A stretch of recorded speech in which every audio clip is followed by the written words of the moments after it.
Hello, and welcome back to Monster Hunter 4 Ultimate and Dundorma Saturday. Where today, we're gonna do multiplayer. It's the thing. The only thing. And this might be our last Dundorma Saturday because Dragon's Dogma 2 is gonna be out next week. And I'm gonna play that. Don't know how long it'll take, but if it takes long enough, then this will be the last Dundorma Saturday. Anyway, today is March 16th, so 0316.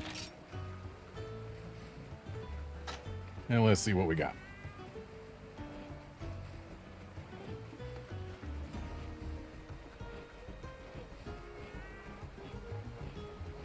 Hey, Wolfkinson.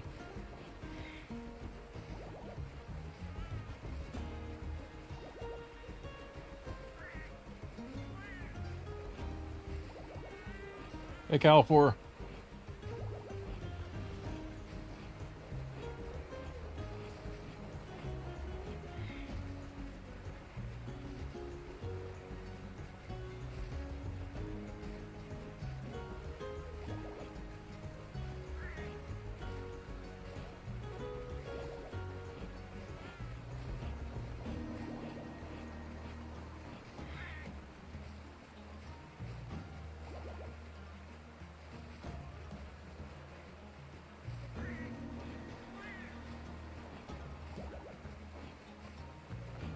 And there we go. Got the deets up. We got Wolfkinson in. I need to grab my honey.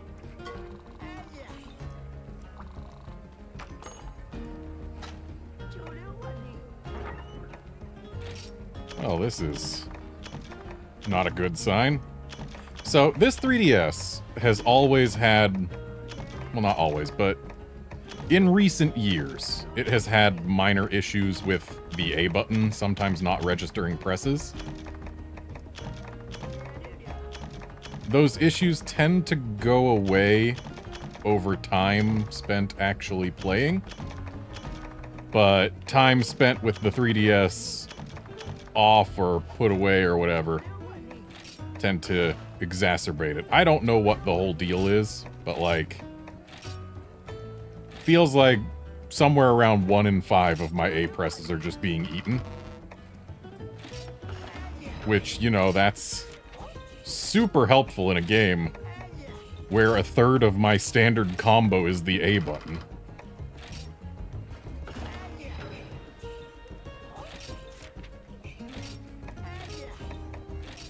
Hopefully once this A button gets warmed up for today, it'll go back to being fine.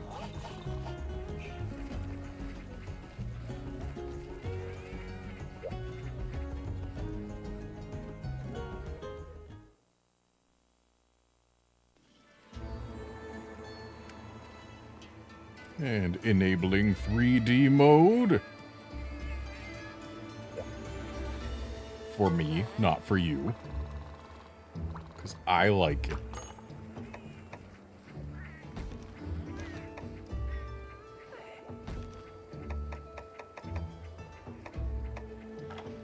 We need to have some fun today. In both the actual fun sense and the why would anyone put this quest in the game sense.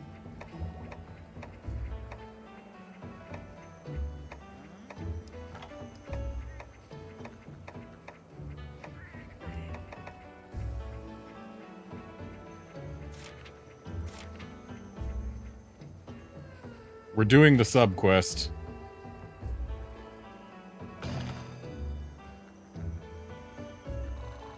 Yeah, Wolfkinson, my thoughts on the 20th anniversary popularity poll.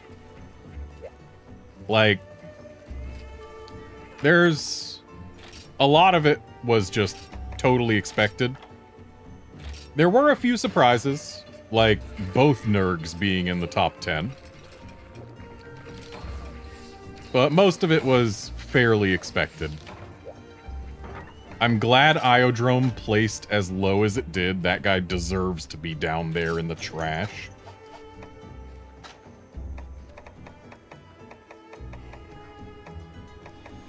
But yeah, it's a whole deal.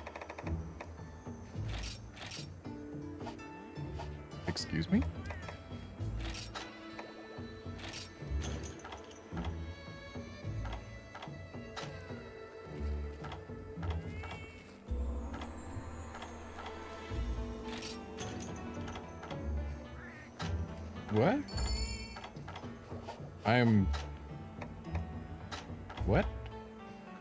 Why does this item set have the Armor Charm and Armor Talon just by themselves at the very end after 4 item slots? Where are my Power Charm and Power Talon in this?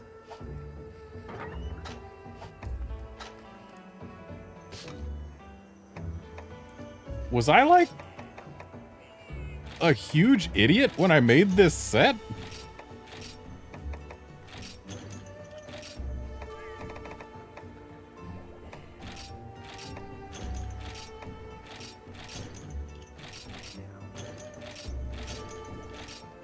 Just giving my A button a bit of a workout, mashing the A button there. Yeah, let's just put this in set A.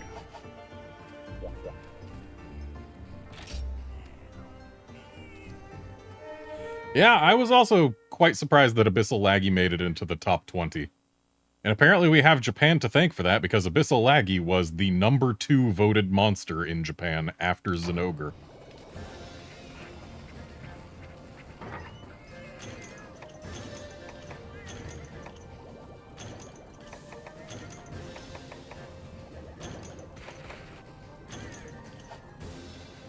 Since we are doing the subquest, that means we have to ignore the big Velocidrome in favor of the little Devil Joe.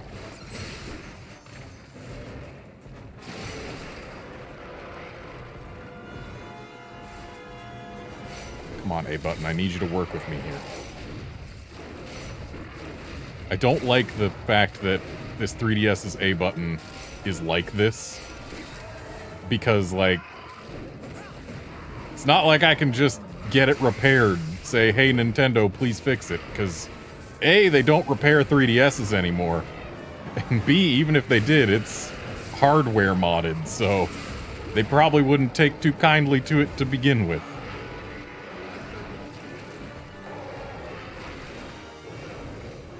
Like, it's probably just a case of the contacts need to be cleaned. But that's already a little more than I want to deal with. So I'm hoping that this just does like it did a while back and just clears up over time. Game, please. Well, not game. System, please. I need my A button to function.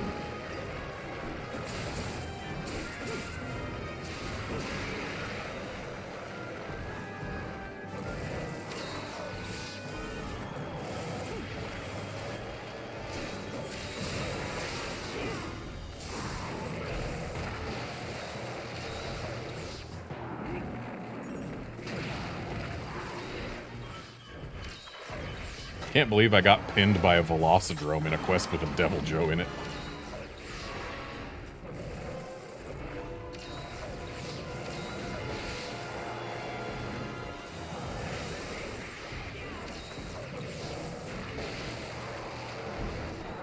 Also, hello, Drake Great. Missed you there. But hello. There we go. The tail is ours.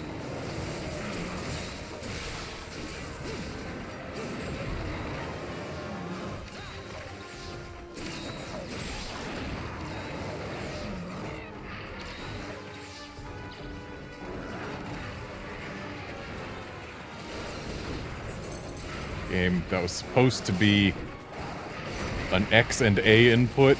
You know, the kind that makes my bug go on the unsheath. Why is my A button acting up so much? Twice now I've been pinned by a Velocidrome in an arena with a Devil Joe in it. Meanwhile, the Devil Joe has not pinned me.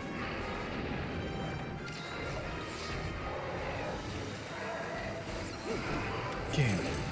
Not game. System. Please. This is gonna be a big issue if it continues. My timing for everything's gonna be off. My ability to function is gonna be off.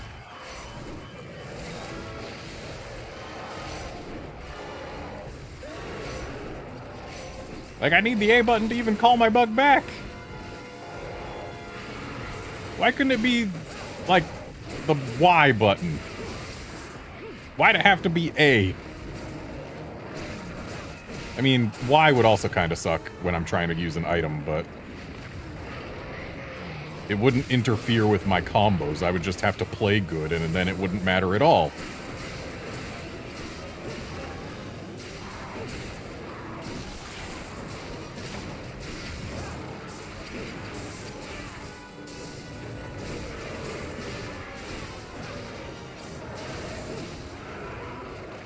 I literally just dropped a combo due to my A button not registering. Like, thankfully the combo loop happens right at the point where it got dropped. So, like, it doesn't affect my ability to just pick the combo back up. But it still sucks that it can get dropped just because the system isn't cooperating. Oh man, there's no way I'm gonna manage to get all 9 carves on any Fatalis today.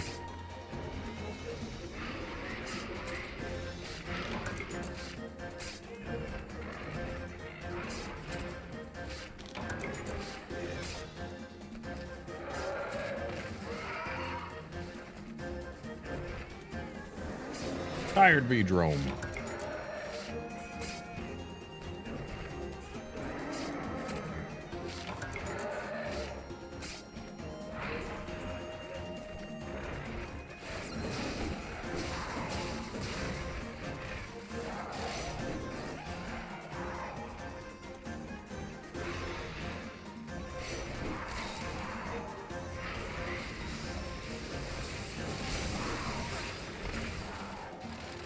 That's 3 times now.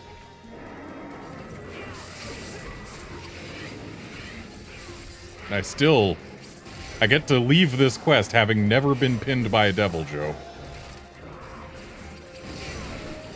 But Velocidrome? Oh, you gotta look out for those.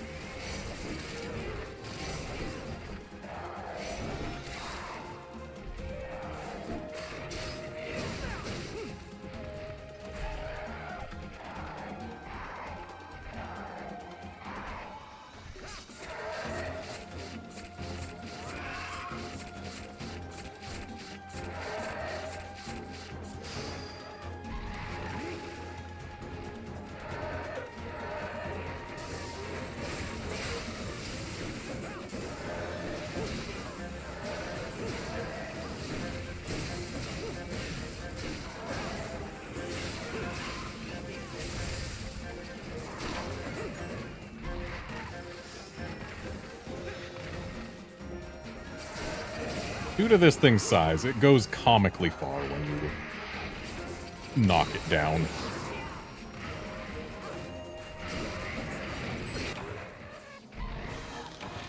Comically far.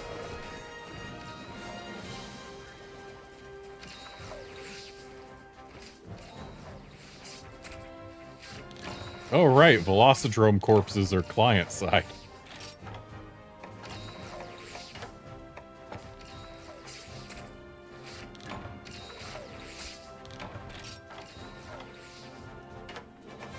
Hey there, John.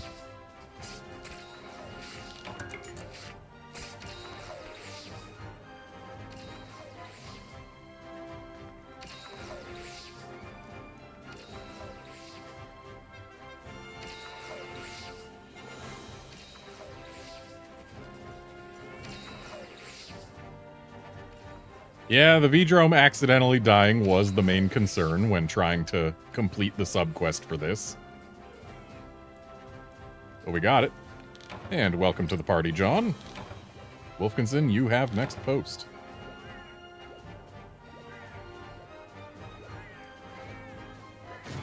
Make it something interesting, but not too unreasonable for someone with a faulty A button to handle.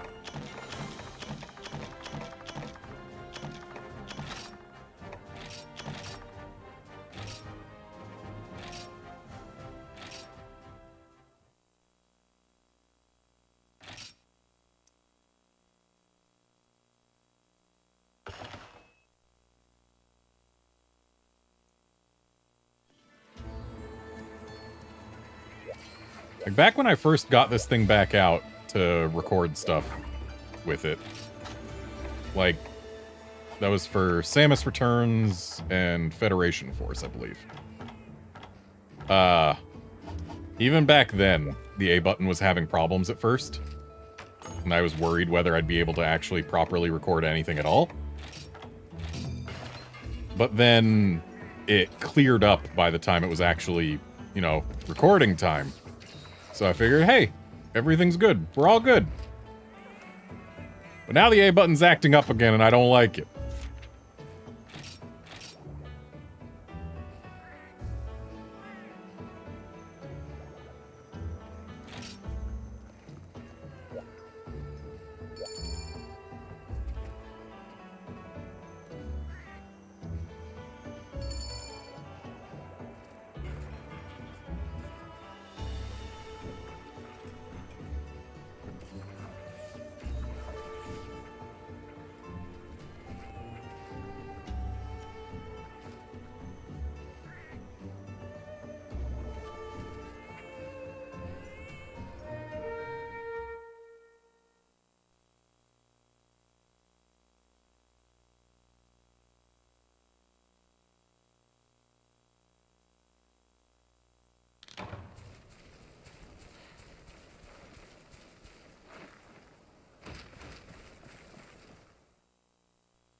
Hey, I actually managed to send my bug out.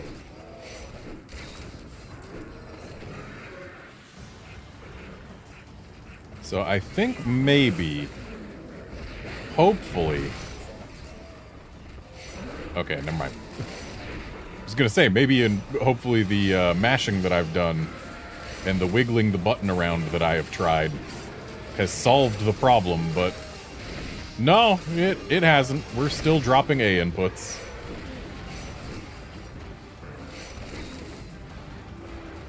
Yeah, John, my A button, it drops like 1 in every 4 or 5 inputs, if not more. Like, even a single press can get dropped. It's not just mashing.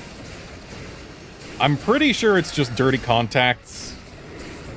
It's just a matter of, you know, I'd need to actually open up the system in order to address that. Can't exactly do that on stream.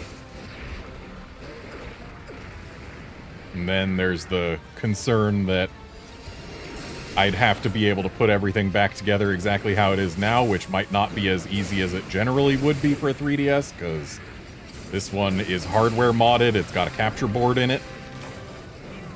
I don't know how tight the tolerances are. So yeah, it's a whole thing.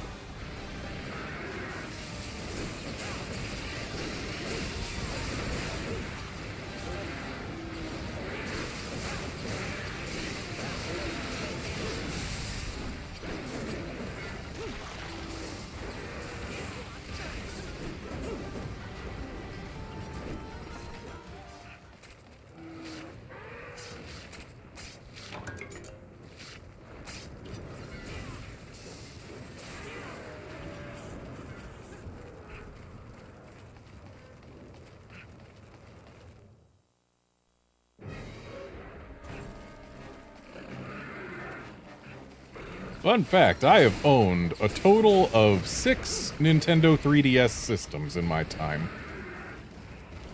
And this is the only one that has ever had a hardware issue. At any point.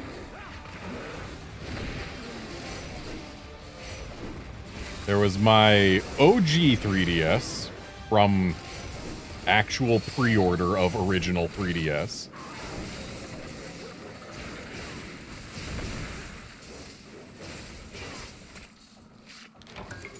John, the hardware mod actually does live on the back. And while, yeah, removing the back plate to get to the SD doesn't cause issues, I'd have to remove the entire motherboard to get to the front of it in order to try and clean the contacts for the A button.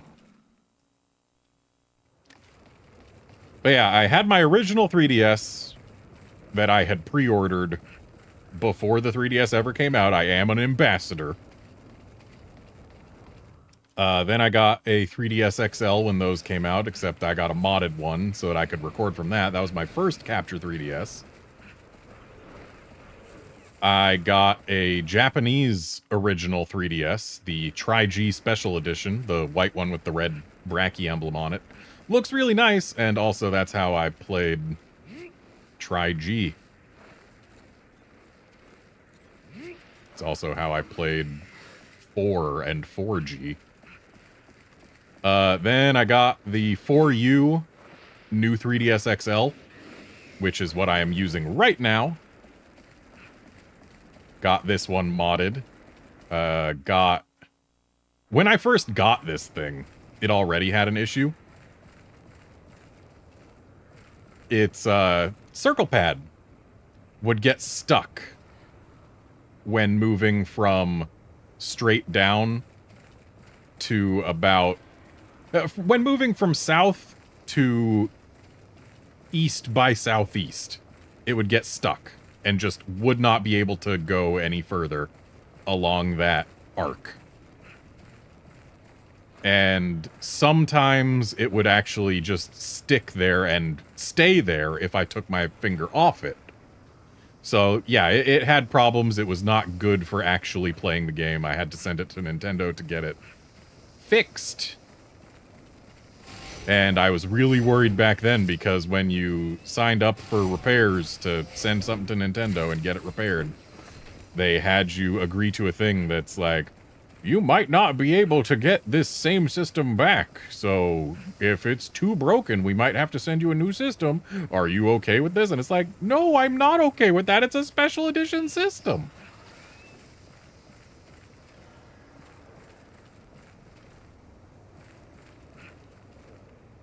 But, yeah, it came back just fine. Same system, no worries. Also, even just getting this system was an ordeal, because I had an order for it from GameStop that they canceled. And it's like, excuse me, I pre-ordered this. Why are you canceling my pre-order of this system? I pre-ordered it. I'm entitled to it. And they're like, sorry, yeah, your pre-order's gone, and we're sold out, so we can't sell you a new one. But you're the ones who canceled it. And then eventually, I did manage to actually get it, still from GameStop, when they did, not a restock, but I guess they freed up the stock from pre-orders that people didn't claim.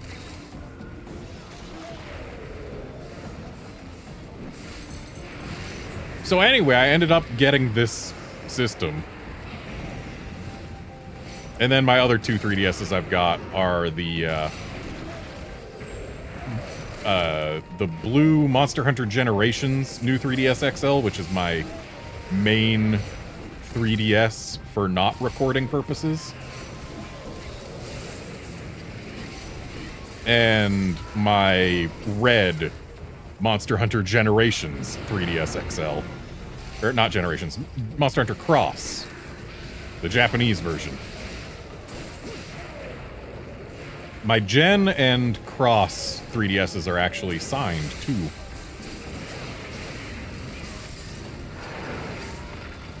By Kaname Fujioka and Ryozo Tsujimoto. So, they are special. But yeah, this is the only 3DS I have that has ever had hardware issues. And it's had 2 of them now.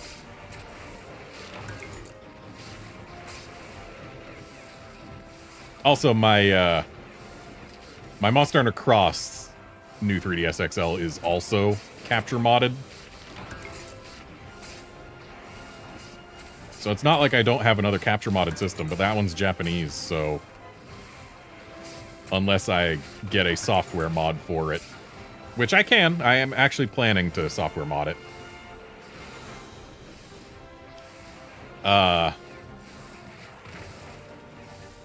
Yeah. Unless I software mod that thing, I can't play US games on it.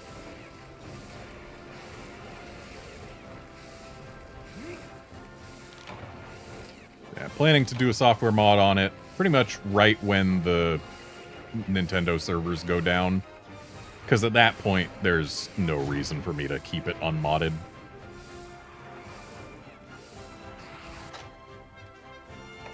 Hey, Apocalypse When. Yeah, the new 2DS XL is a pretty neat system. I have to say, it looks a lot nicer than it feels. I don't have one myself, but at Street Pass San Diego events, there were plenty of people who did have them. I got a chance to go hands-on. They feel a lot cheaper than a new 3DS XL. So 3DS XL feels way better than 2DS XL. Just in terms of build quality. Except for this one's A button. But no, they feel a lot more solid and like they were designed for real use. They don't feel like toys or anything. Anyway, John, it's your post.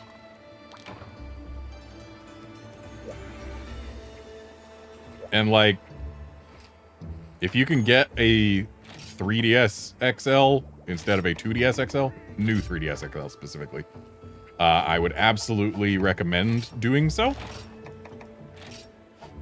Because,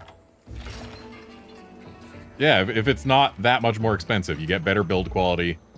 And even if you never turn the 3D on, it still works. I would argue that turning the 3D on is still a good thing to do. Wait a sec, what? So it's not that I was an idiot when I was making this set too, it's that the game is being an idiot. Like, oh, I know what's happening. My box is full.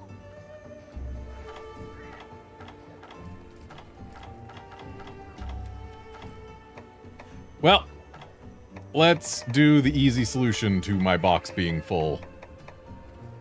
I should have done this ages and ages ago.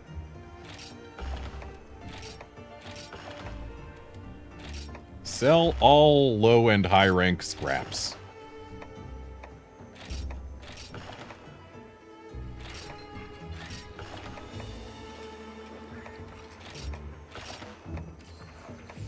Honestly, I could probably get away with selling all scraps, period. But the low and high rank ones, there is zero chance I will ever want.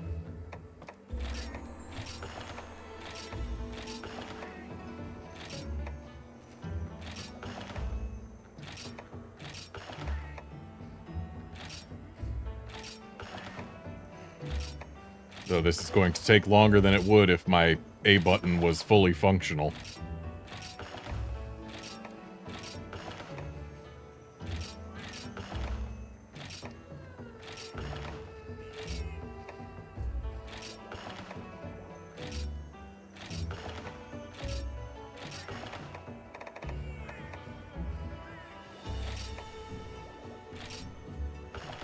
Apocalypse When, I am not going to stop selling these scraps.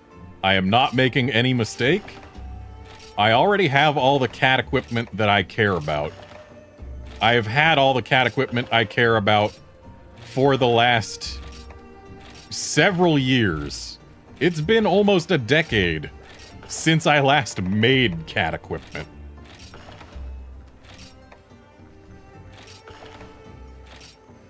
If I was selling actual monster parts, that'd be different. Because the thing is, like, all this stuff, I can replace using monster parts. Scraps are easy to get. There is nothing wrong with selling scraps.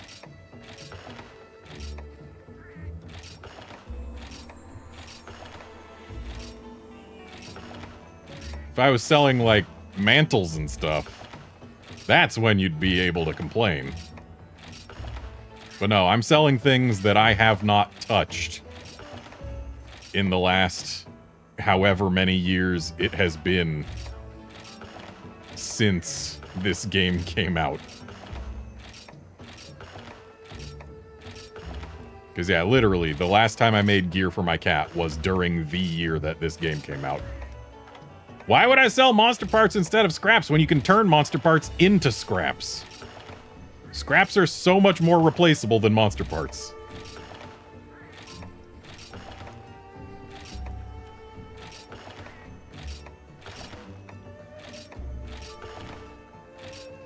And I'm only selling the low rank and high rank ones, like, not even the G rank ones.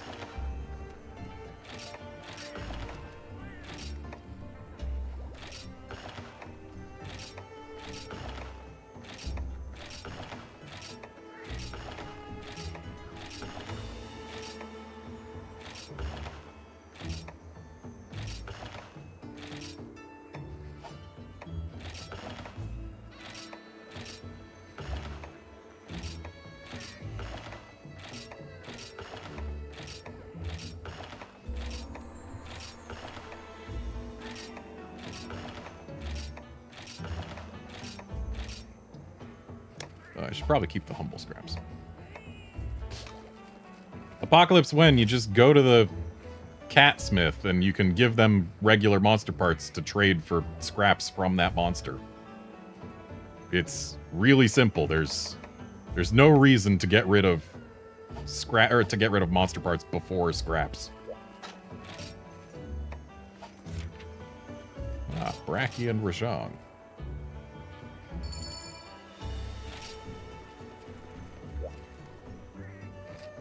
Yeah, they've got, like, an option that's just straight up make scraps. Or something to that effect, and you tell them what monster you want scraps for, and they're like, okay, give me parts from that monster. And you say, okay, here they are. And then they make scraps out of them. Simple.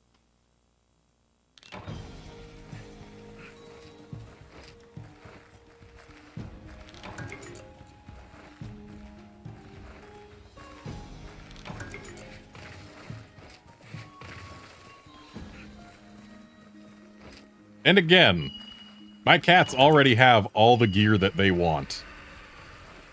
So it really doesn't matter whether I sell the scraps or not.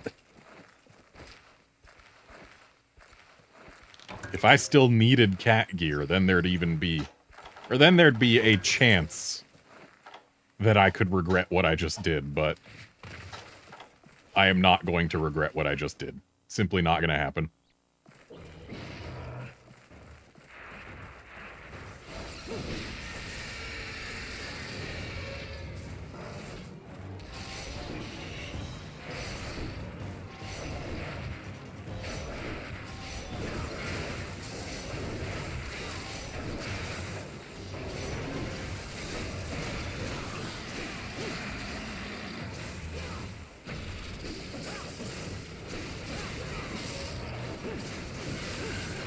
Guy goes to sleep in an instant when he's in a trap. You don't get nearly so much time to react.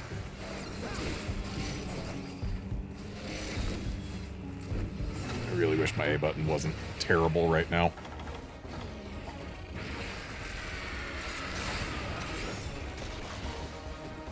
Yeah, it's absolutely dropping some inputs, and it's also sometimes acting like I am making additional or longer inputs than I am, so it's almost certainly a dirty contact or something.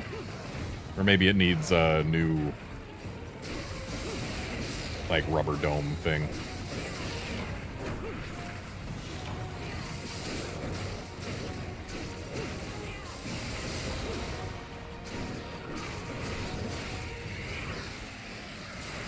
Oh, Bracky down.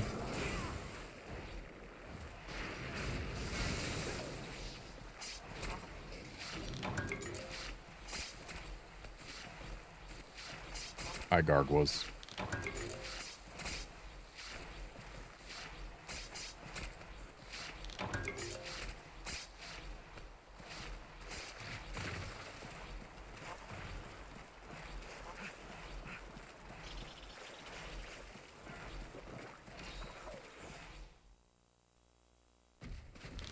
Hi, monkey.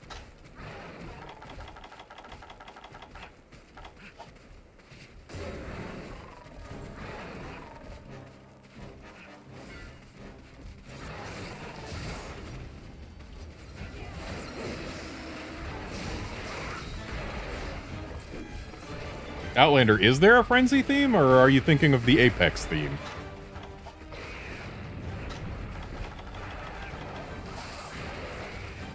I don't remember there being a Frenzy theme.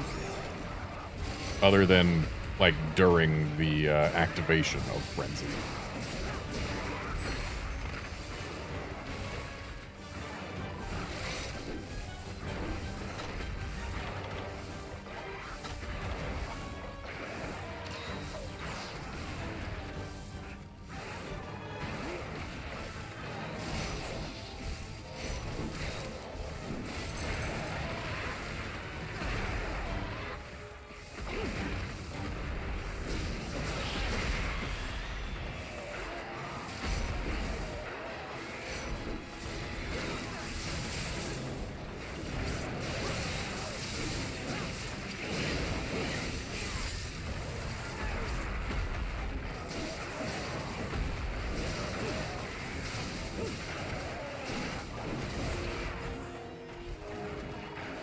Feels really weird going from having no A-button issues last week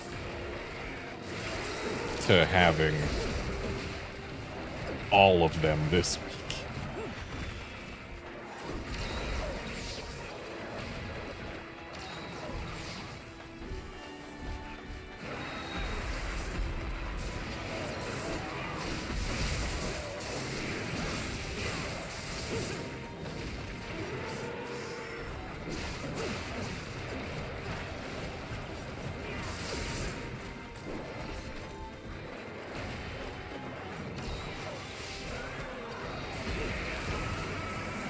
Well, there wasn't much getting out of that for me.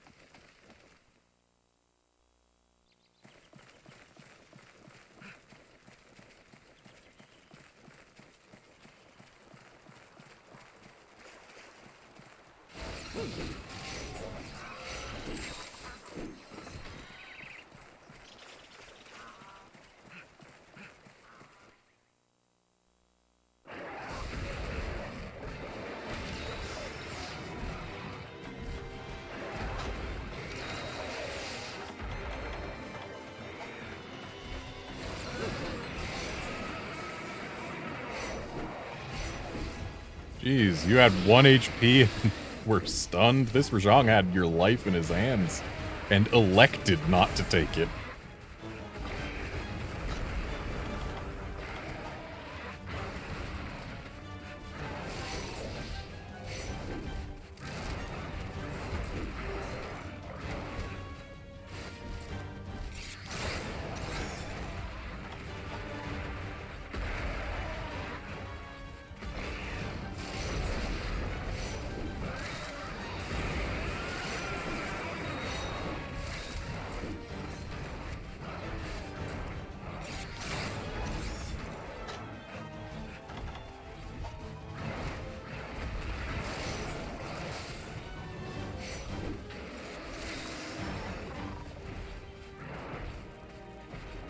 Rajang, you want to get out of the load zone? I'm glad he wasn't going for me, because that dive was not timed well. Oh, good.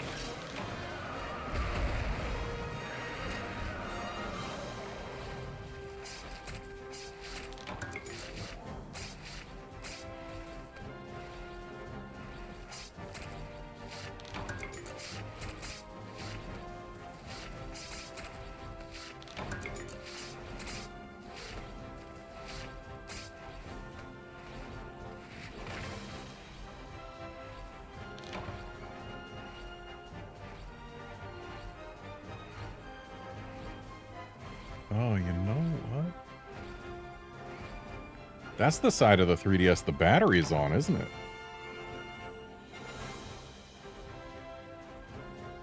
It's possible my battery's expanding. I do have a spare new 3DS XL battery that I bought when Nintendo was still selling them for exactly such a such a thing. I'll have to check that out, because if it is just the battery expanding, yeah, I'm pretty sure that's the side of the 3DS the battery lives on, then that would be a solvable problem, the A button thing. And easily solvable without needing to open up the rest of the 3DS.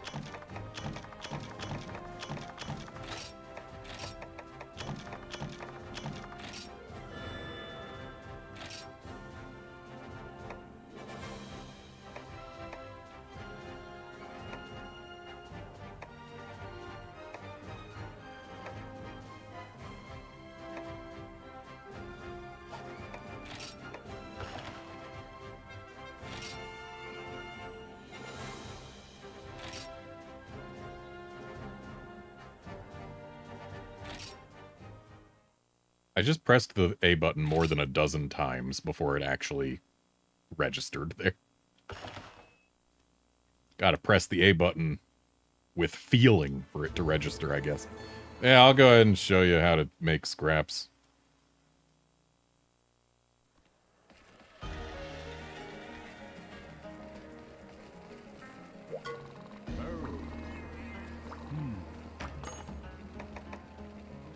Forge Palico gear. Wait, where is it?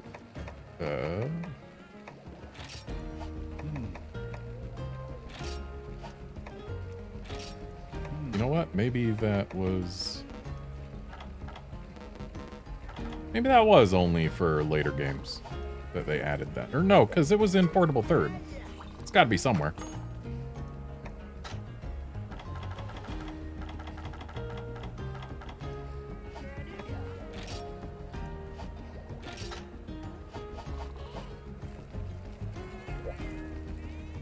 Oh, you know what? Maybe it's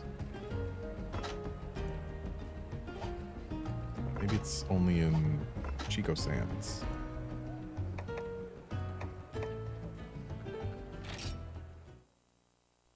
Yeah, I would guess that there's probably, if there's an NPC for it anywhere, they would be in Chico Sands. This is the market. That's not gonna do it.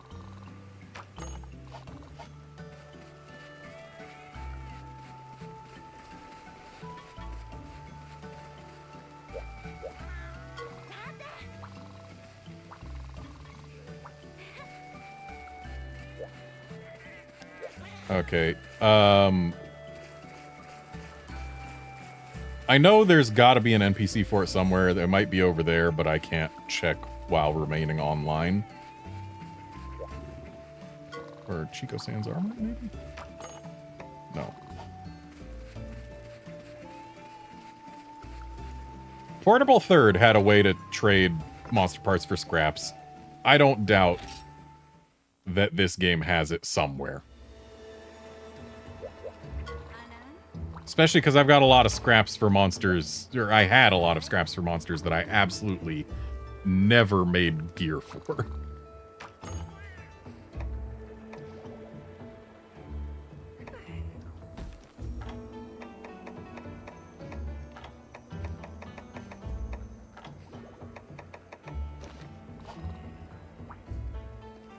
If someone's got new conlos, post it. We need to get this out of the way while I can still tolerate my system being like this.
Oh, scraps in this game are from Monster Hunter quests. That's right.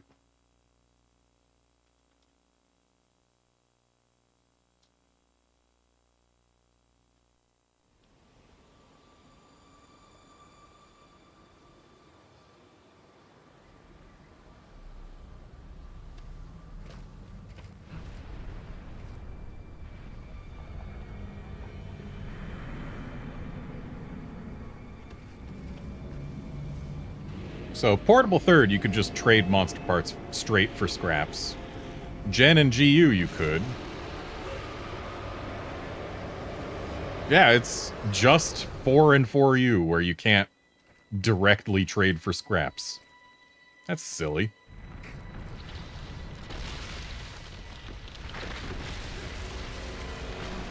Either way, I've got all the cat gear I need, so still no regrets.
I do seriously just love Ukambos.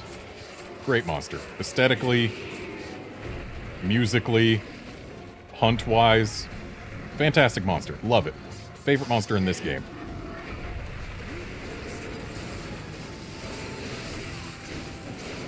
And this game has a lot of monsters I like.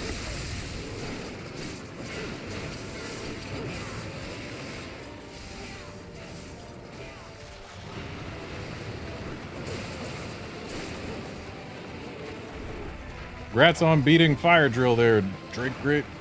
It is not the easiest of quests. It's an accomplishment to beat it. Especially if you're doing it solo.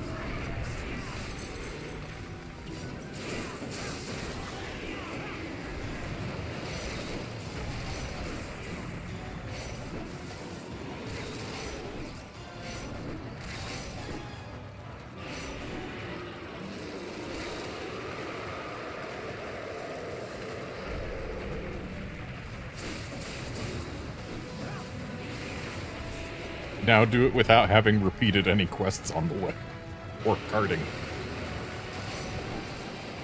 Nah, I wouldn't ask anyone else to subject themselves to that. It was an experience. An experience I doubt I could repeat. That's for sure.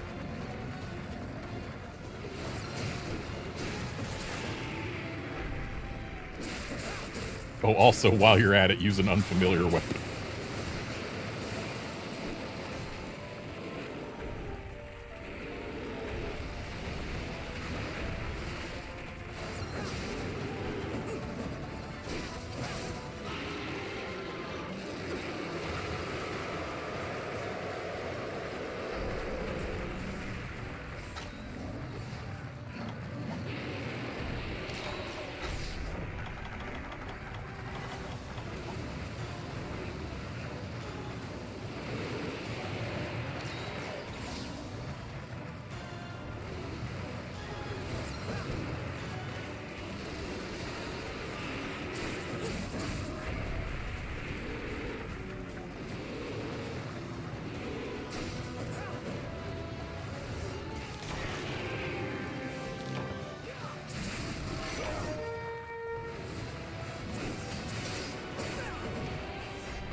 So, John, it's very clear that you're really good at this game. You've got good equipment, you play well, all of that.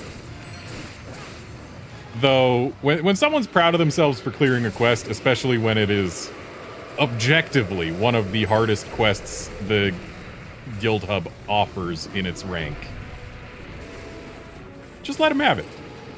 Like, you cannot argue that Fire Drill is not a difficult quest relative to the other quests in that same quest list.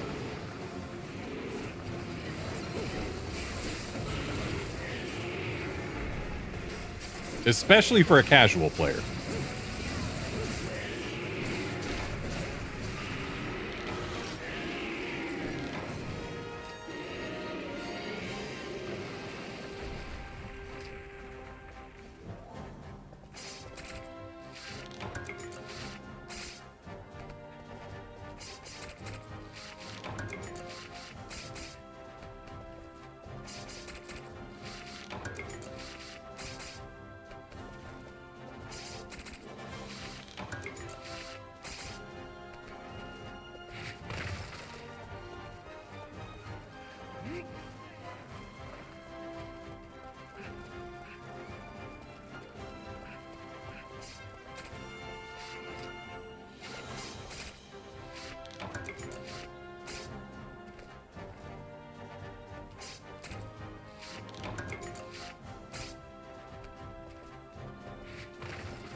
Also, especially if you're going into it with gear that can only be obtained before having done it.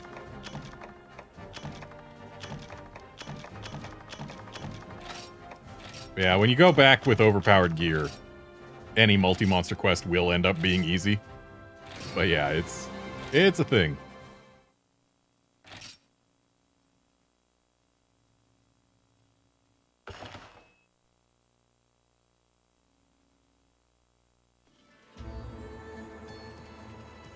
Alright, so that was my quest. Wolfkinson gets next post.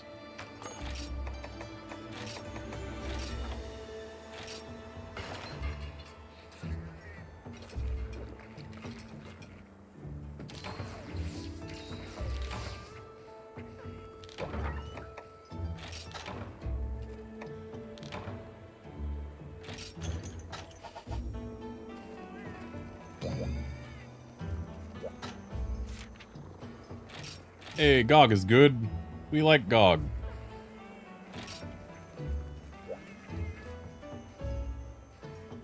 And active GOG being the advanced one. Isn't that the one that starts in Phase 2, or is that the event GOG? If it is the one that starts in Phase 2, that means we get good music the whole time.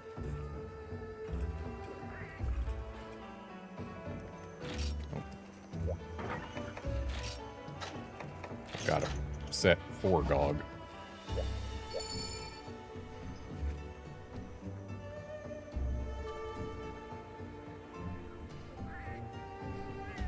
You know, this is the second Monster Hunter game that I have ever run out of box space in.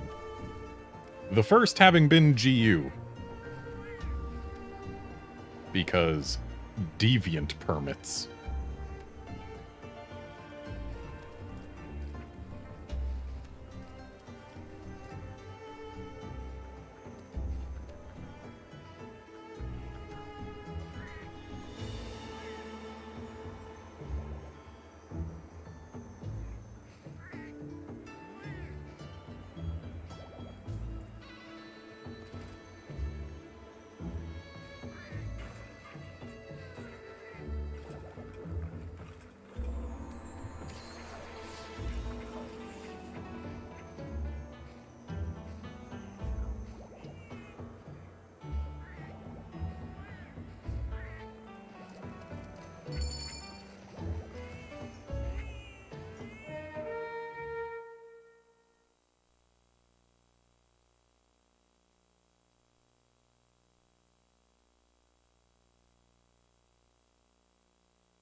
Good old Gog.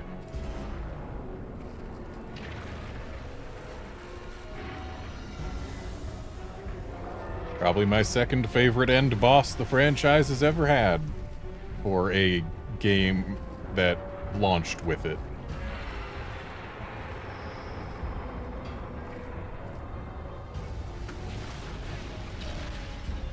A Talca, I really, really like a Talca.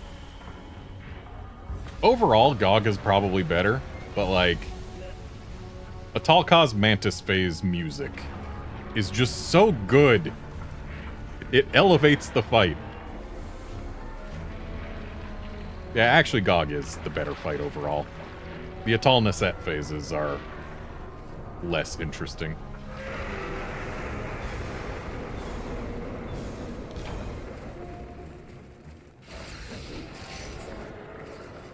Also, this is not the one that starts in Phase 2. That is, in fact, the event Gog.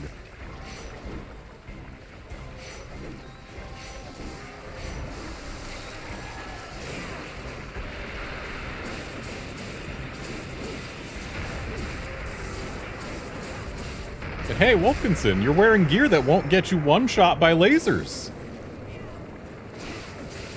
They'll still hurt, but they won't one-shot you.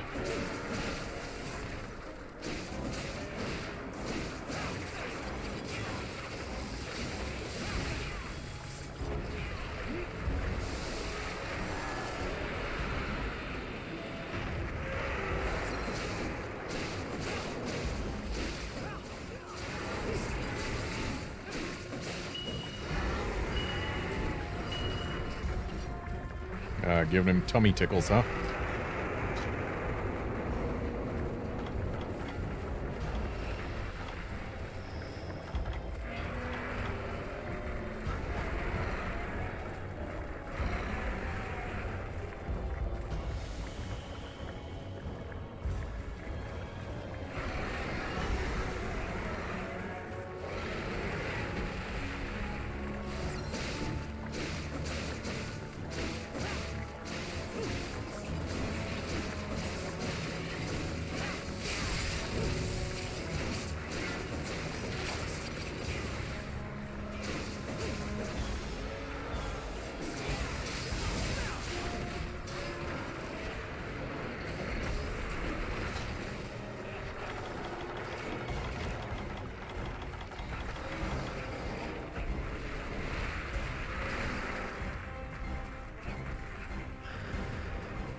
More tummy tickles.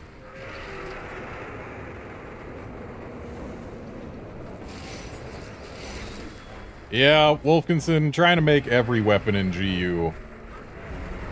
That'll fill up your box. I mean, I don't know how deep the equipment box goes, but like even just the item box will get full from all the parts you need. Like, I just went and tried to make all of the final form weapons of the type that I was using, longsword in GU's case. And even that sees you using up a lot of monster parts.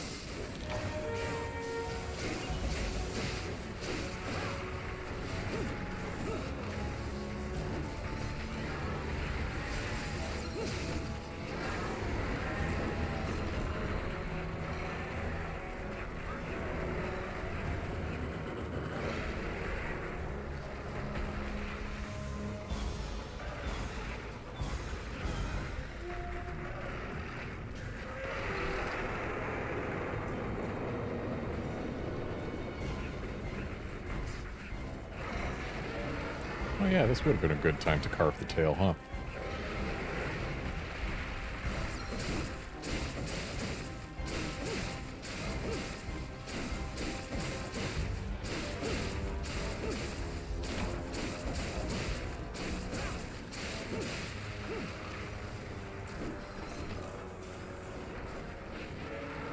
Really wish this Dragonator was angled more to the right.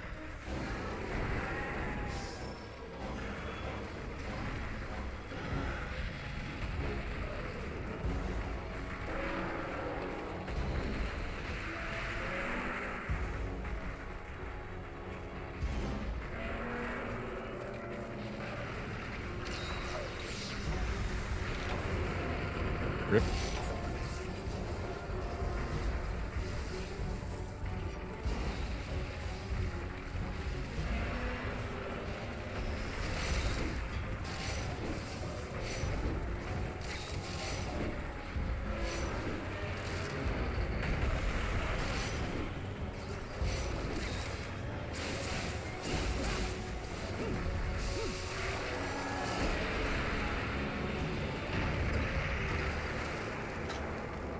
Those explosions are huge, by the way.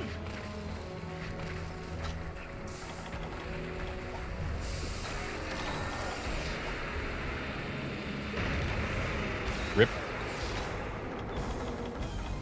I'm just gonna go ahead and grab these carbs real quick. Ooh, Dragon's Fire.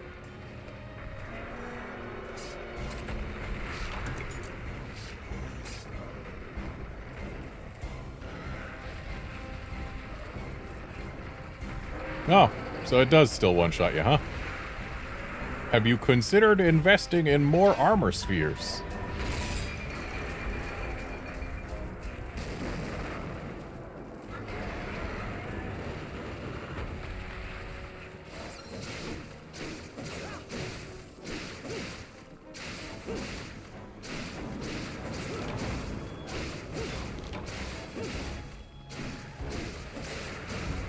I'm pretty sure if you're not fire weak, you should be able to take a hit from the explosion, at least while you're at full health.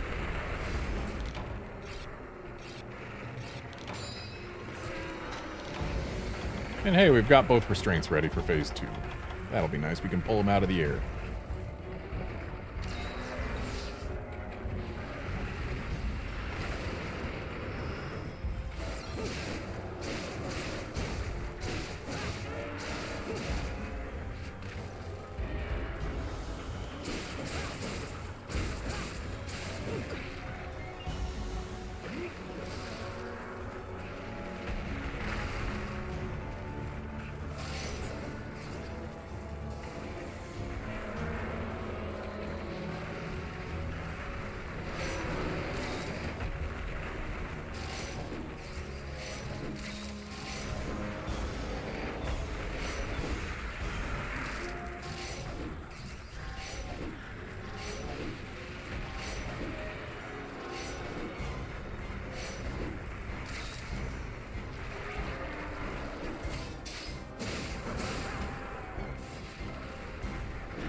I'm honestly kind of surprised we haven't reached phase 2 yet.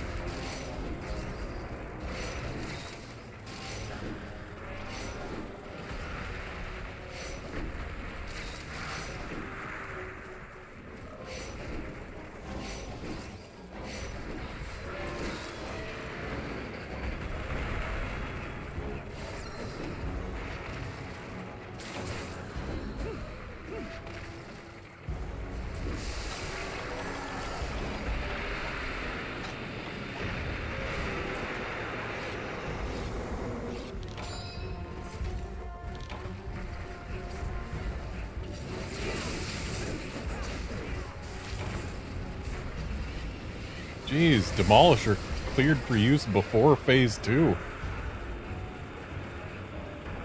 I wonder, does that mean that we can activate Proof of a Hero now and then have GOG's phase 2 theme come back and replace Proof of a Hero? I wish to find out.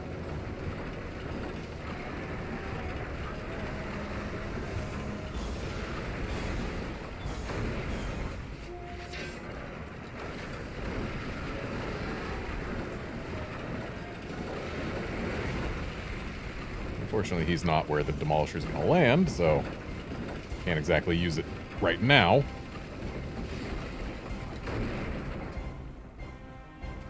But if he's not in phase 2 when he gets up,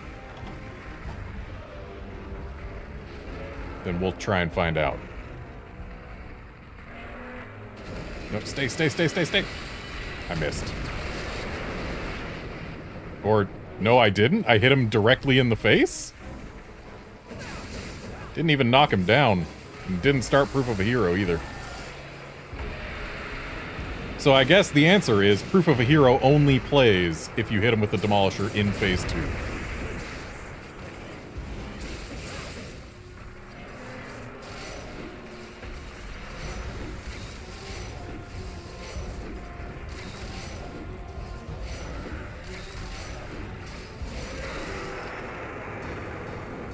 And now we're in phase 2. And since we already got our Demolisher hit, we get to listen to phase 2 music for the entirety of phase 2.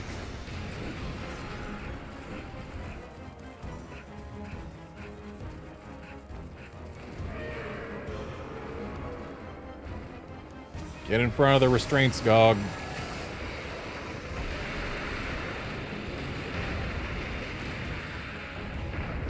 I still love that they go all of phase 1 without him flying. And then you reach the phase change and this happens. It's one of the best phase transitions the franchise has ever seen.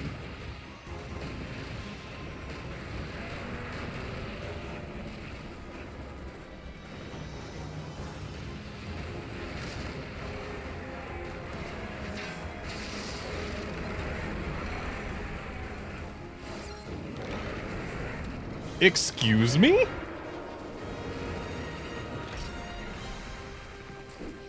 Okay, going into phase 2 is clearly not health-based.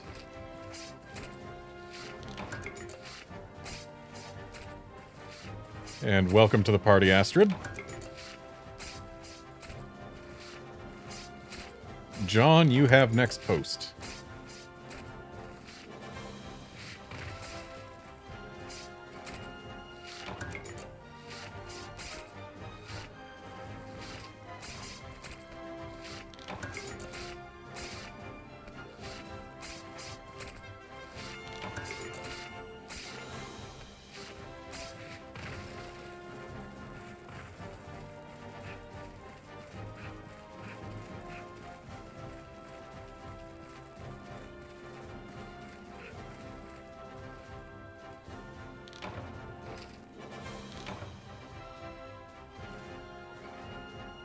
I did not know that GOG's Phase 2 wasn't health-based. You learn something new every day, I guess.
Yeah, it did feel wrong for Gog to go into Phase 2, start flying, and then just die instantly upon touching the ground.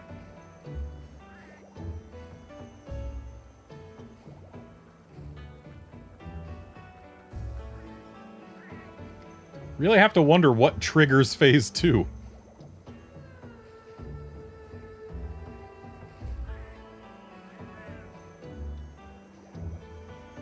Maybe specifically that quest is the weird one.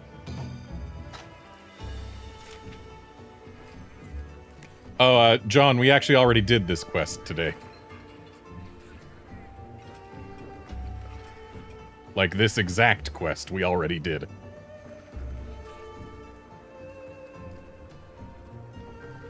So if you could post something else, that would be appreciated.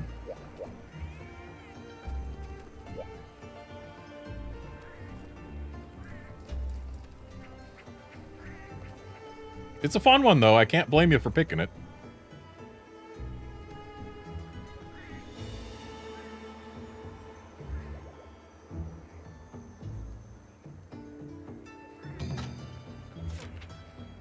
Ah, a level 140 Teostra.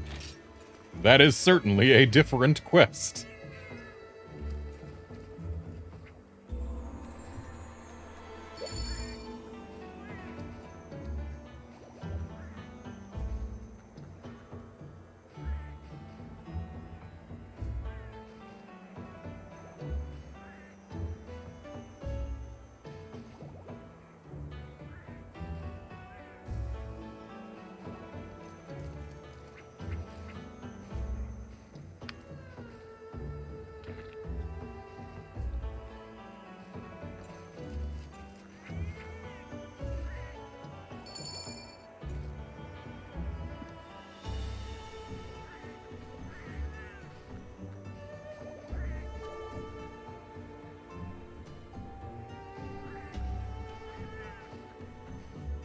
Indeed, instant charges for everyone. Very painful instant charges for everyone. That's what you sign up for when you go for a level 140 Teo.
No worries, Wolfkinson. I assume you were off putting armor spheres into your gear or something.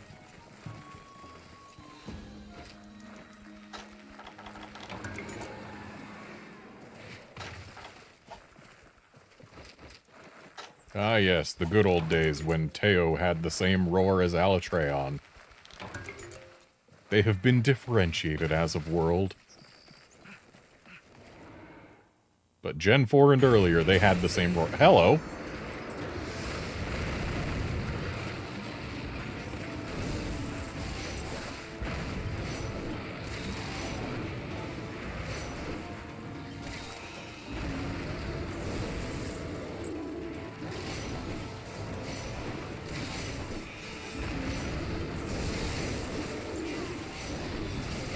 Dang it.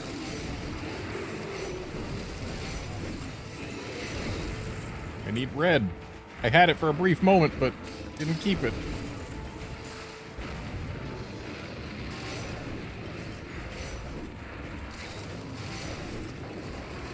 There it is.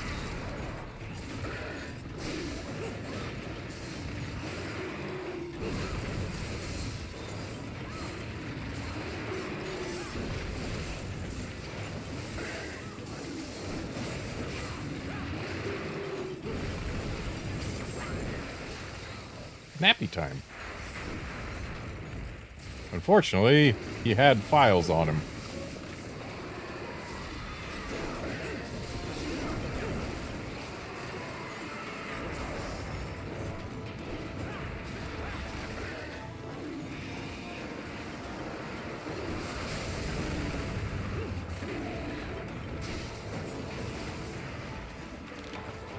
Rip.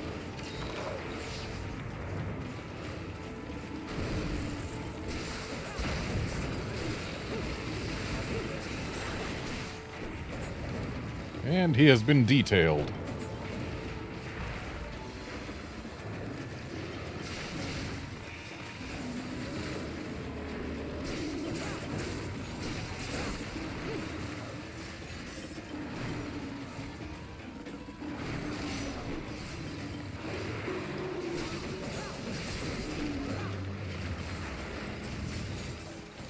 Nice face flinch.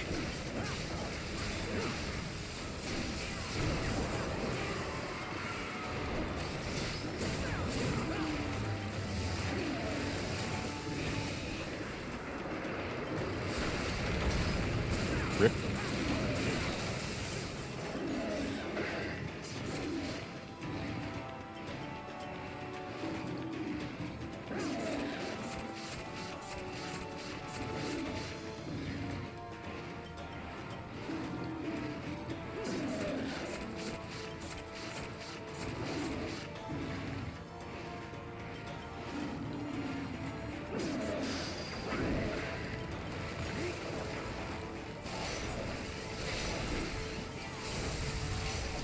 Didn't realize that Teo's wings were so solid in this game.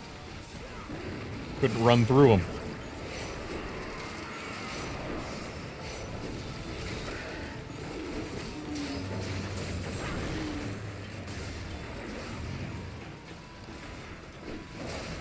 And hey, the horns are busted. That means he's below 30%. Nice para. We love to see it. And there we go.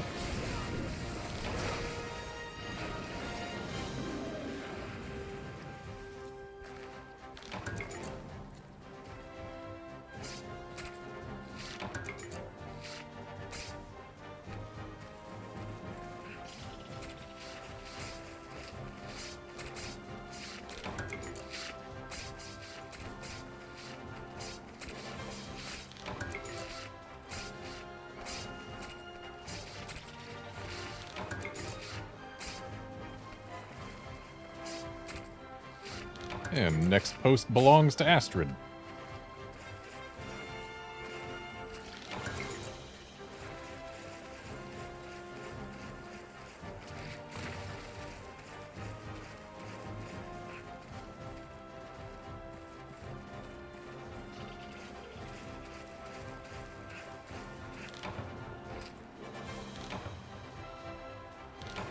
Drake rate. Breaking the horns means he is below 30%. It does not necessarily mean he is at 30%. He could have been at 10% or even lower. It's just means you hit the threshold to break the horns while he was below 30%. Which sometimes requires you to do all of the damage at below 30%. Sometimes it requires you to just do some of it. There's a range.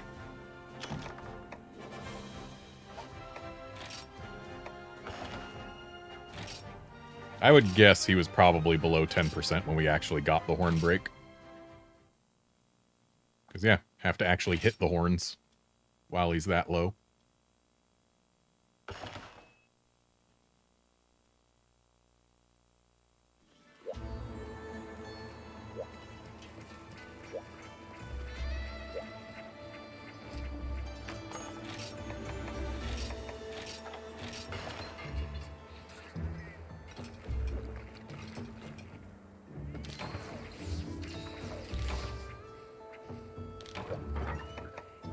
Yeah, 7 sharpness, 2 hearing, and 2 slots is indeed a fairly nice charm. That's why I kept it. Could certainly be better, but it's fairly nice.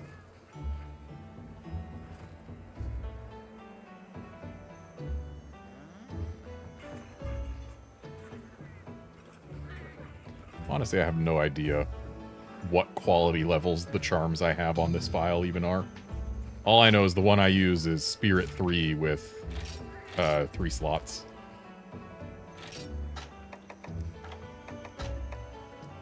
Or sorry, Spirit 4 with 3 slots.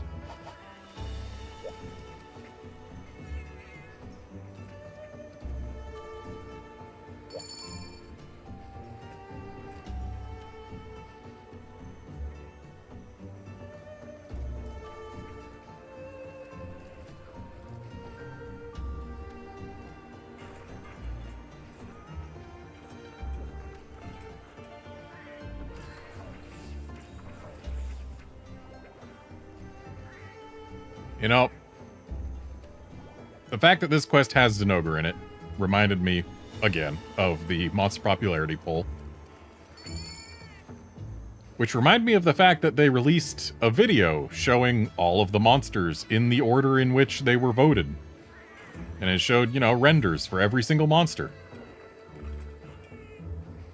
And it made me really, really, really wish that they had just done another Monster Hunter 4 style monster size comparison video. Like they did for Monster Hunter 3U and Monster Hunter 4. Because, like, those are the best. The one they did for Gen 5 sucked. Because it just used renders instead of actual models, so there was no way to directly compare the sizes on screen. Like, they didn't move around or anything. It was so boring. Give us another fully animated monster size comparison video.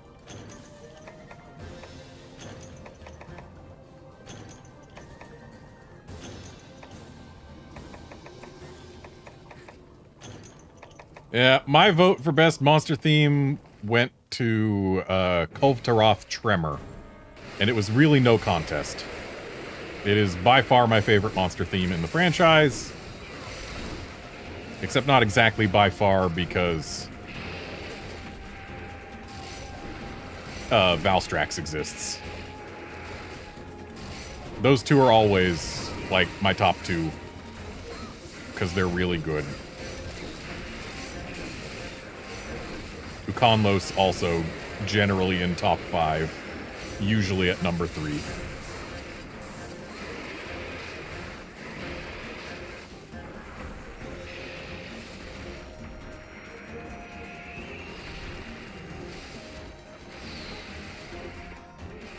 Don't forget to do the last stab while he's in the air for a free sparkly.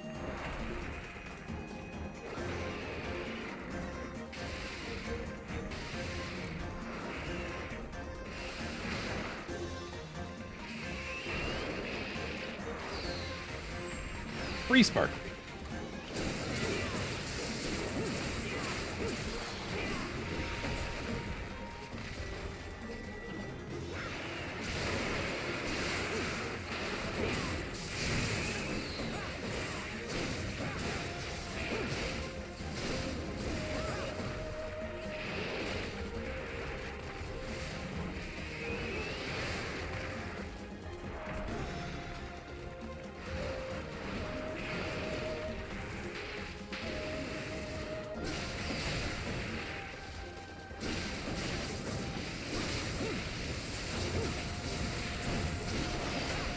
Poor Seregios' feet are just so ticklish. It's a real weakness for him.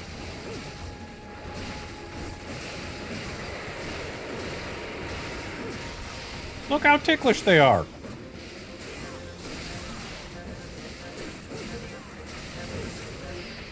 Look how ticklish those feet are!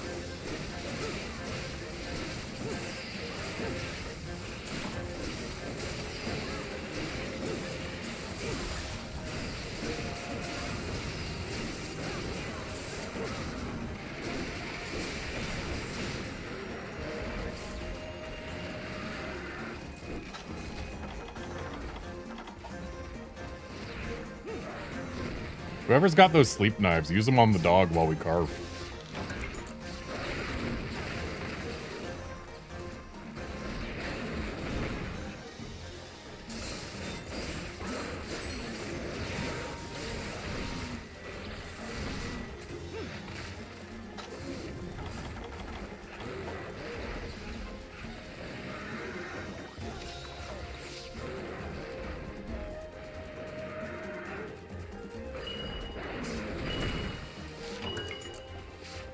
Hey, lens.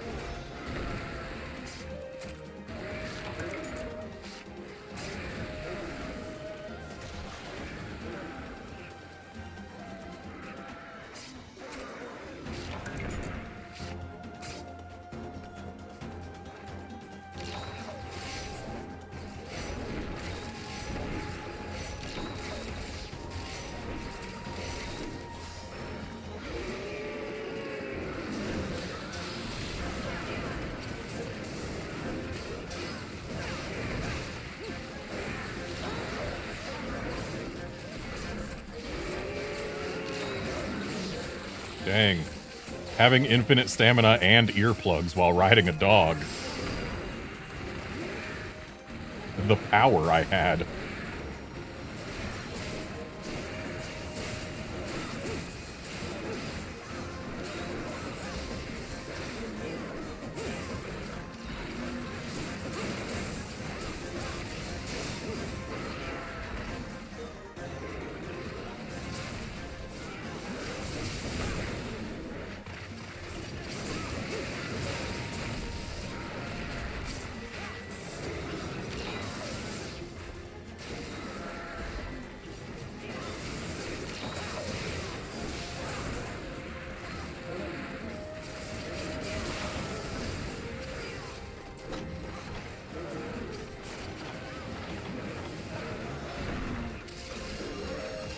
So, in other Monster Hunter news, I just realized, or remembered, that we now know how much the Monster Hunter Stories remake is going to cost, and it's actually going to be cheaper than the original game had been the day it launched on 3DS. At least I think. It's $29.99 or $39.99, one of the two. I think it was $29.99, though. Or at least it was on sale somewhere for less than $35. So, like... yeah, can get the Monster Hunter Stories remaster for cheaper than you could have gotten Monster Hunter Stories. And that's kind of cool. I'm glad that Capcom's not going like, oh yeah, it's a full-priced game. Unlike a certain company who made the handheld that I am playing this game on right now, who seem to be incapable of releasing any new title, no matter how remakey it may be, for less than $10 below the average price of other games on the system. Unless the game is named Metroid Prime Remastered for some reason. Like, that's the only one where they actually threw us a bone. Freaking Luigi's Mansion 2 HD is a full $60 game, apparently. It's a 3DS game. There is no reason to pay $60 for Luigi's Mansion 2. No reason.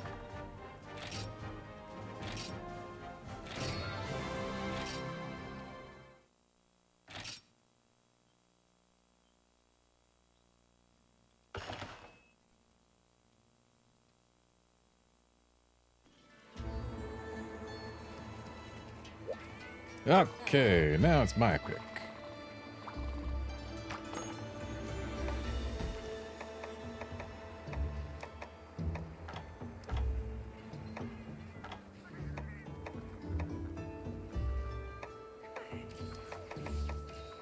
You know what? We gotta.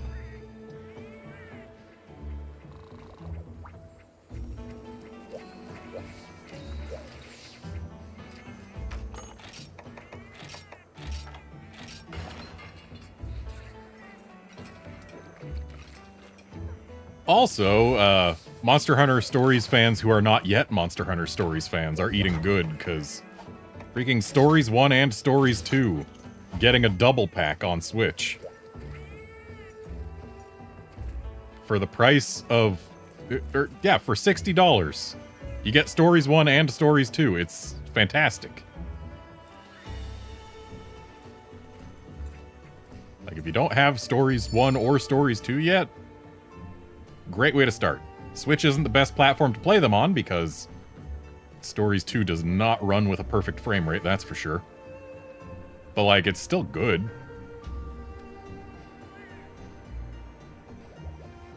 And yeah, Stories 1 gene farming is gonna kinda suck.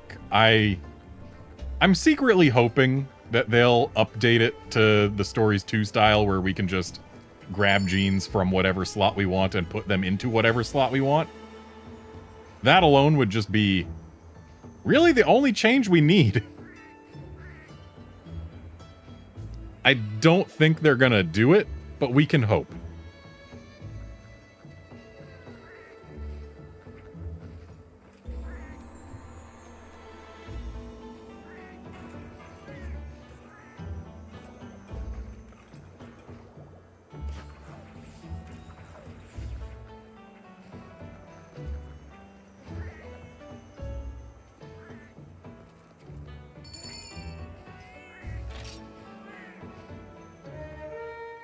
And off we go for chaotic gore.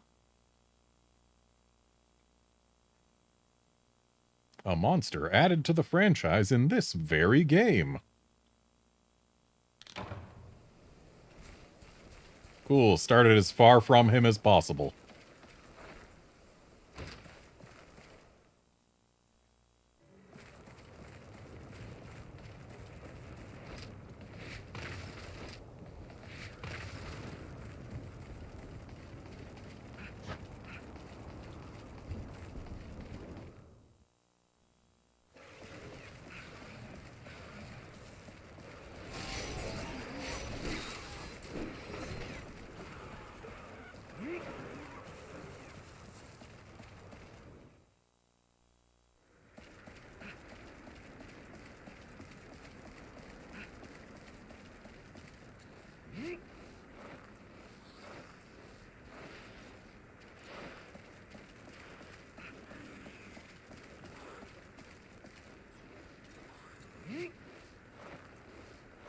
Oh, baby, farthest start, but still first there. I'm a champion.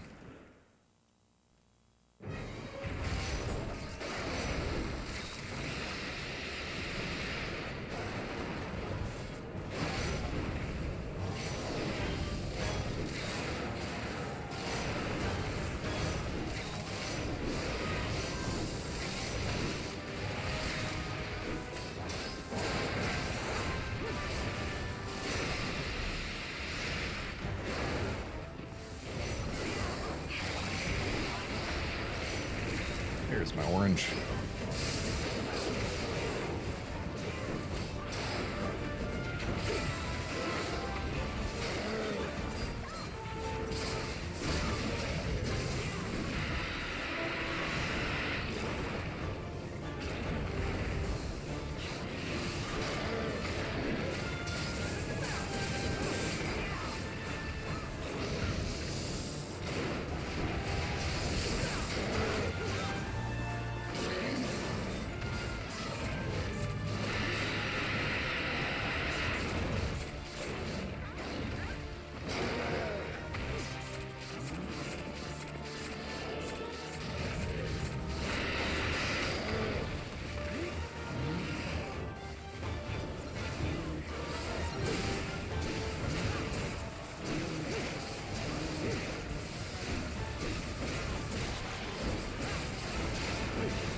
Oh, hey, we killed the shag claw.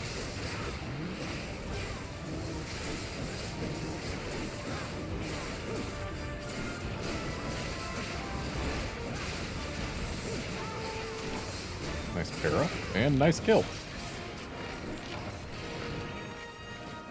I believe that's the smoothest chaotic gore we've had on these streams.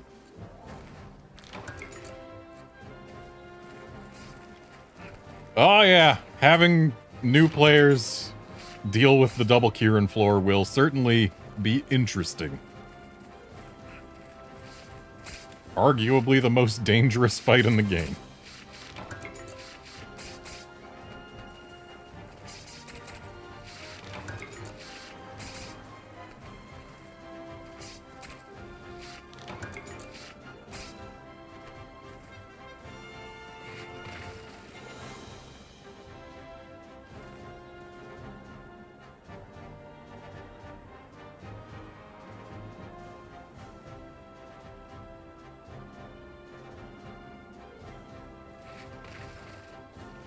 So Wolfkinson has next post.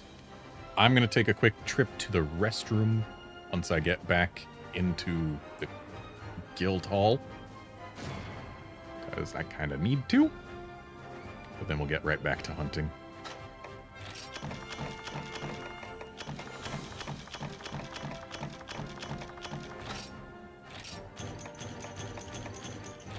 Also, it seems my A button is starting to behave again, so that's nice.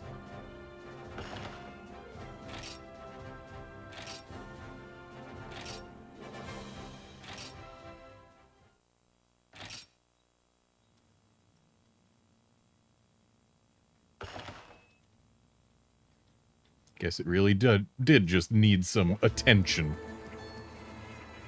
Yeah, I'll eat my meal. And while the meal eating scene is going, I will get up and go use the restroom.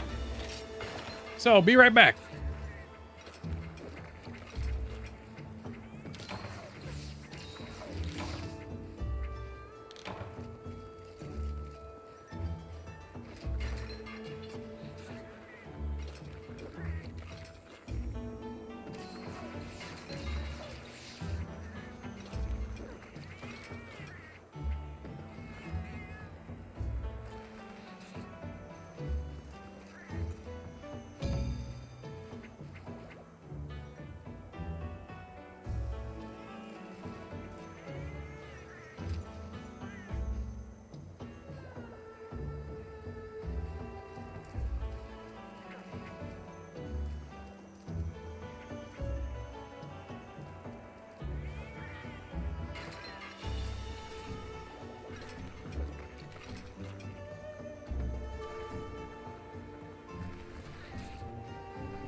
And I am back. Let's see what we got. Ah, yes, Raging Bracky. Love me some Raging Bracky. He is a good monster. Very explosive.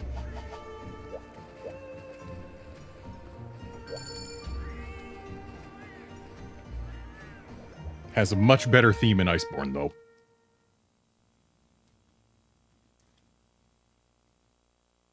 Well, not much better, but better.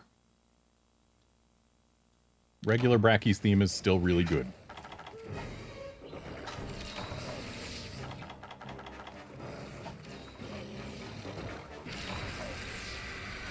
I know these disposable plugs won't matter for most of the quest, but we've got them. Might as well use them.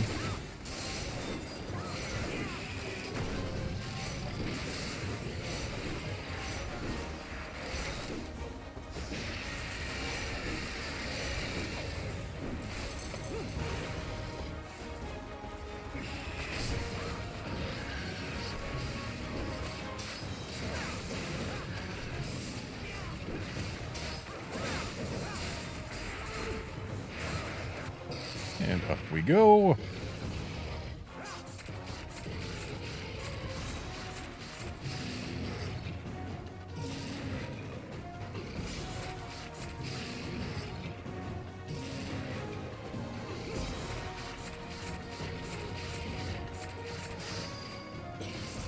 And down he goes before getting to roar, so all of his spots are safe.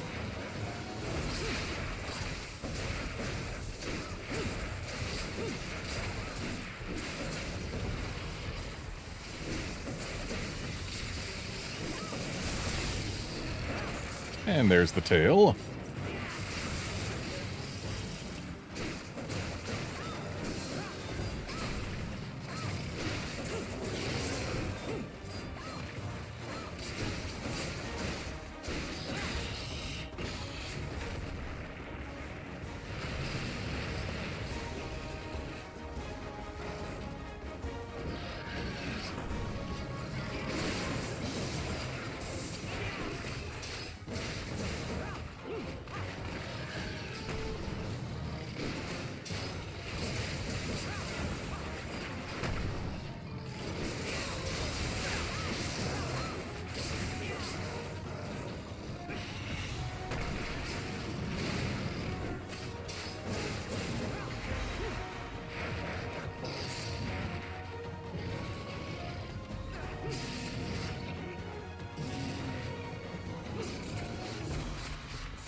And his face is orange.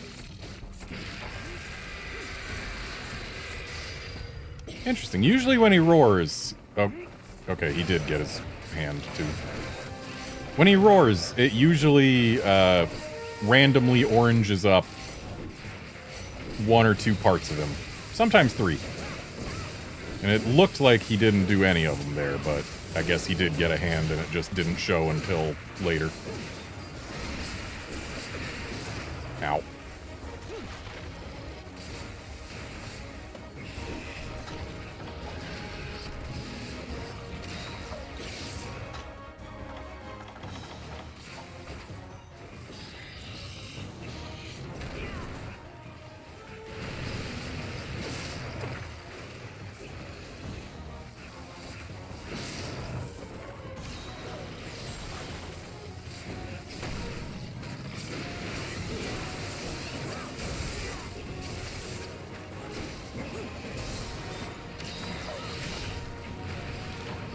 Rip.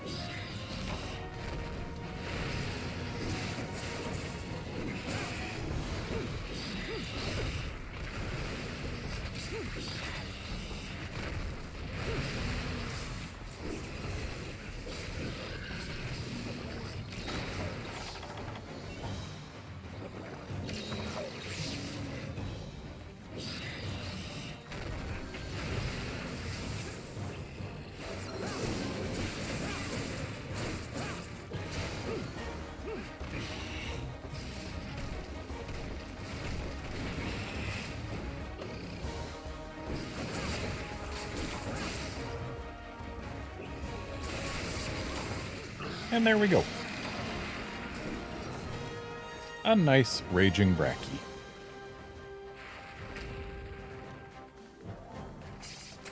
May you get reactors.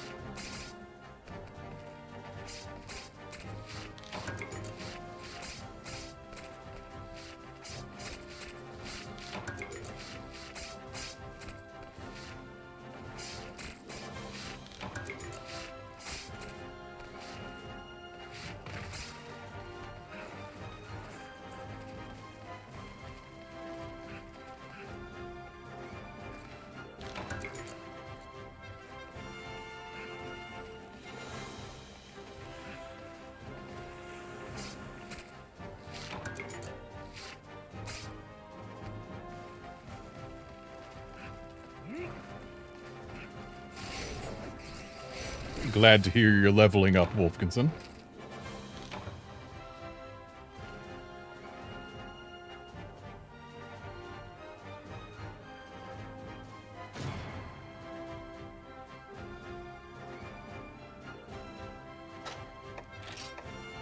Yeah, pallium.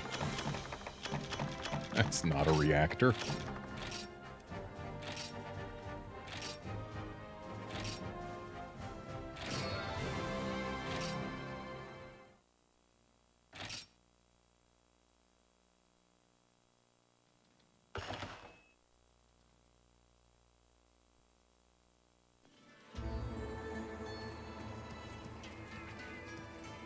And John's up next.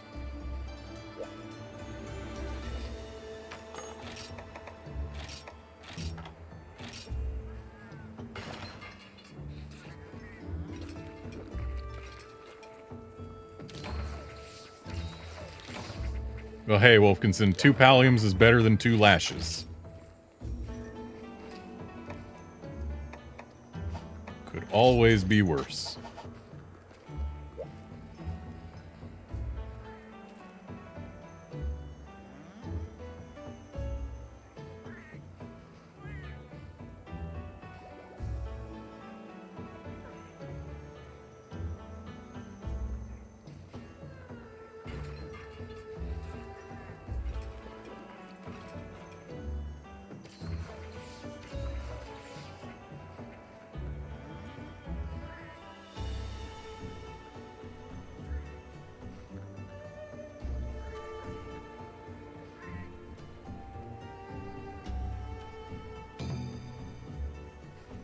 Yes, for Alatreon, 2 palliums is worse than 2 lashes.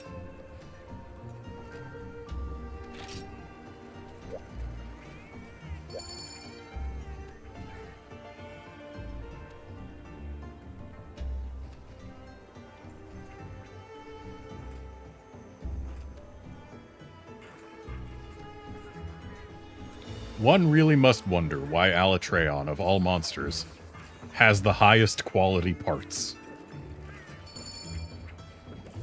It's the only thing to have palliums and mantles be the common drops. No other monster has that.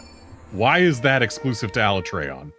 What's so special about him, other than the fact that, oh, all his scales grow backwards? Ooh.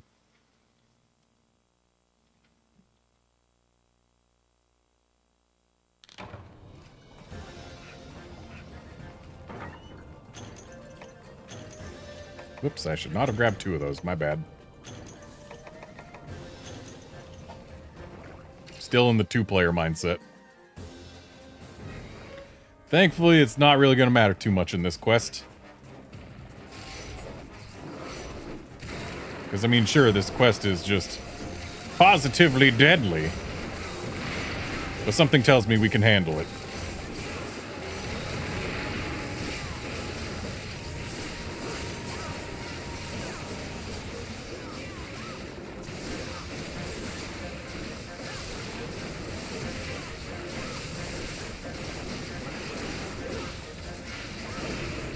Poor mini frog.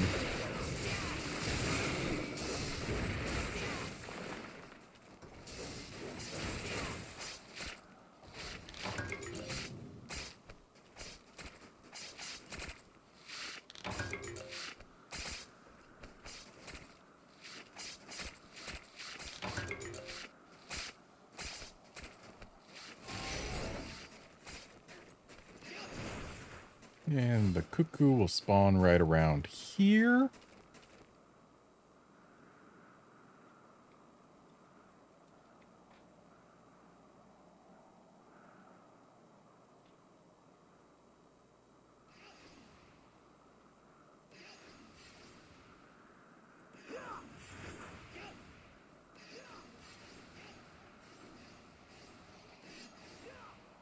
I've never actually looked this closely at this bug before. Was literally not aware until today that they actually had little mandibles for him. But there they are.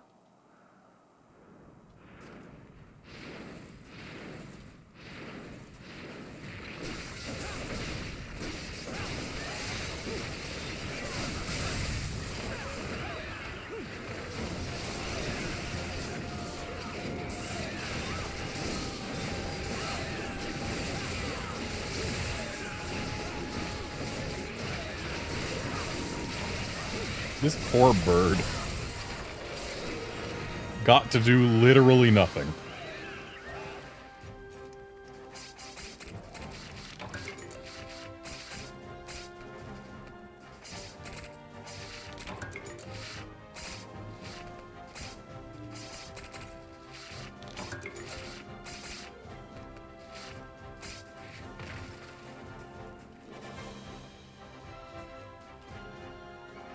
Well, Astrid gets next quest post.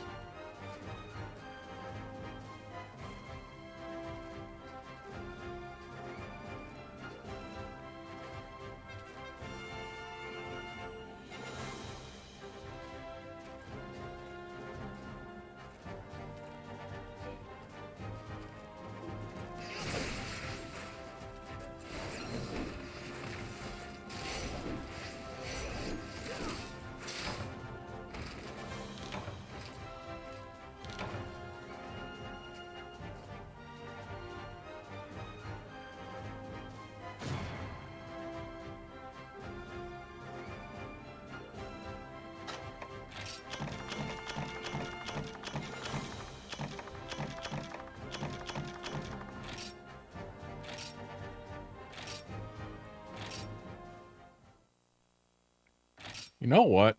I am eager to see what happens with Switch Axe in Monster Hunter Wilds. Because Switch Axe has had some manner of change with every generation. Often even between generations, it has had some change. Like going from Tri to 3U, they removed the ability to go into Wild Swing just by mashing X too fast.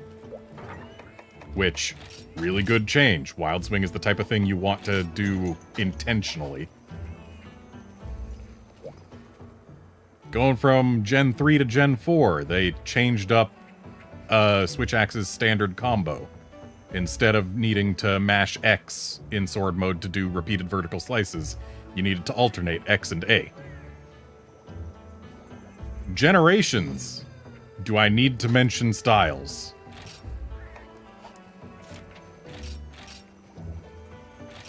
World. The entire concept of amping and zero-sum discharge. Rise. Rapid morph. Every single new Monster Hunter game that is not just an expansion of a previous one. So like Portable Third is where they actually made the change so that you can't just mash one button to go straight into Wild Swing.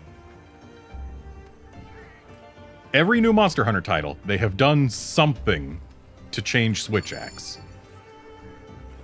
So clearly Wilds is going to do something to change Switch Axe. And I'm eager to see what it is, and I hope it's good. Also, sometimes even with expansions, they change Switch Axe, like Iceborne, adding in Power Axe mode.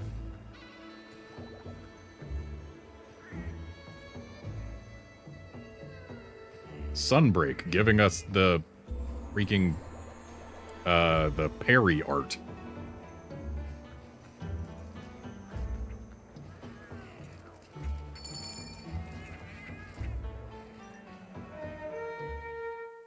Meanwhile, take a look at Hammer. Most generations, it's the exact same.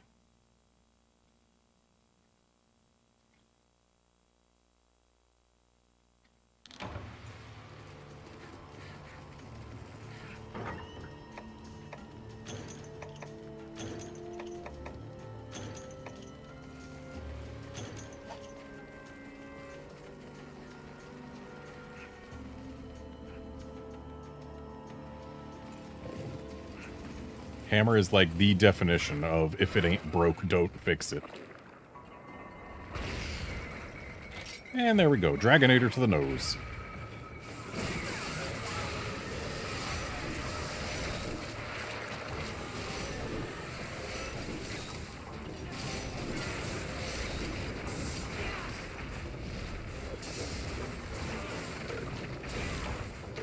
Rip.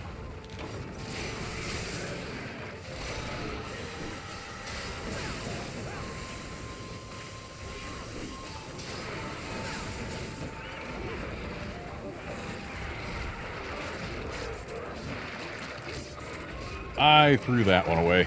I was, not looking at the screen and was mashing X right from the start of the mount. That was an utter waste of a mount. My bad.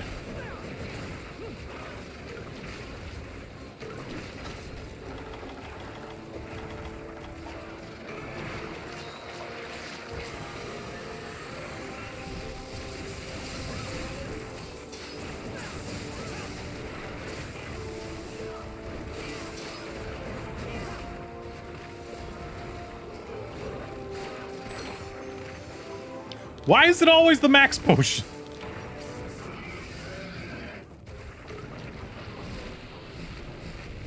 I'm pretty sure that's 3 Chameleos hunts in a row on this stream where I have had my max potion stolen first. It's honestly a jerk move.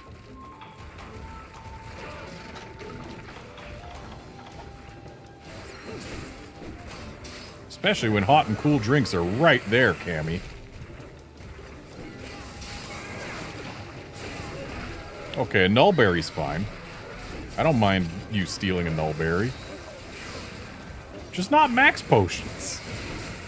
Also not ancient potions. I don't know if you can steal ancient potions, but don't do it. Don't get any ideas just because I said not max potions.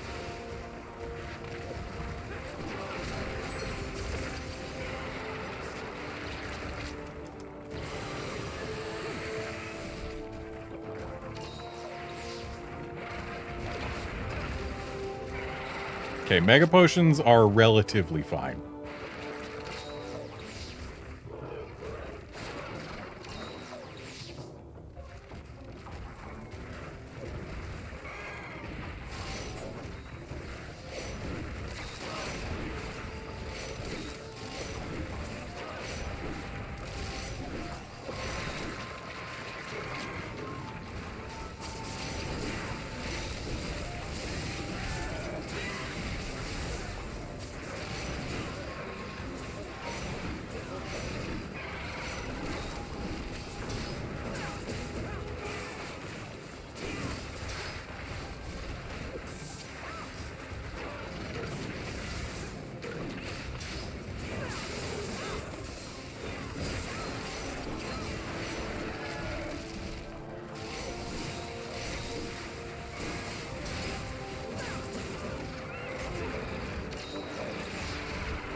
I got him this time.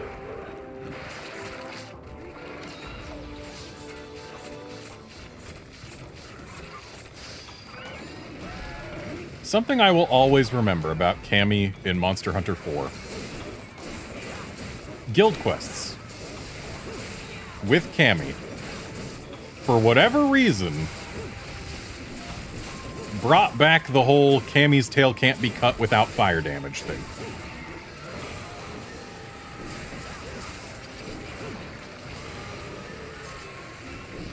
And the thing is, they made the cut threshold specifically for Cammy's tail in guild quests so ridiculously low that if you just did like 1 fire damage to the tail, it would pop right off. But if you didn't bring a fire weapon, it wouldn't pop off at all. And in any other context, Cammy's tail is an HP break. It cannot be cut until his HP is below 30%. So it's just in guild quests where it was weird. And it was weird in a way that made it so if you brought a fire cut weapon, it was one of the, well, actually like the easiest tail cut in the game. And hey, because it's a Cammy, if you cut his tail, it makes him unable to go invisible fully anymore.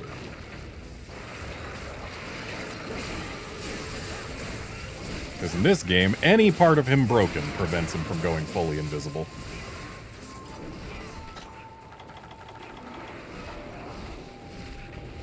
And yeah, Drake Raid, I'm pretty sure it is something left from Freedom Unite that they didn't update, but like, the fact that it's only in guild quests is the interesting part. Like, how is it that it only happens in guild quests? Oh boy, Meldspar ore. I cut off a mining node.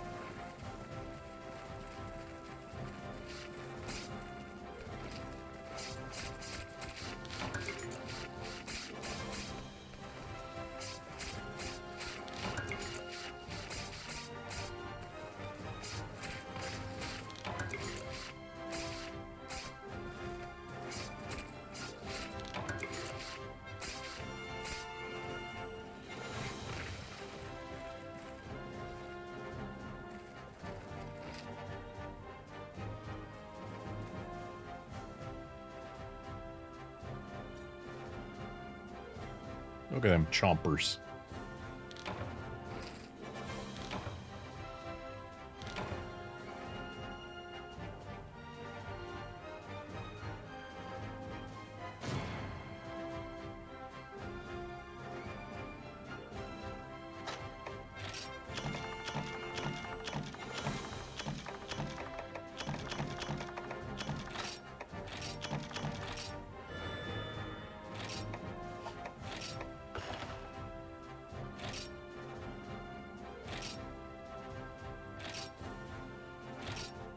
And now that it's my turn to post, I believe it's time for another top 10 monster.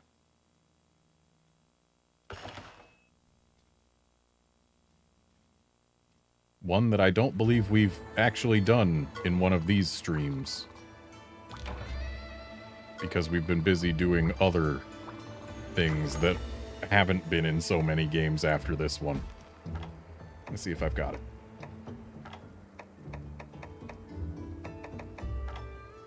I do not have it here. Maybe in event quests? I think there's an event one.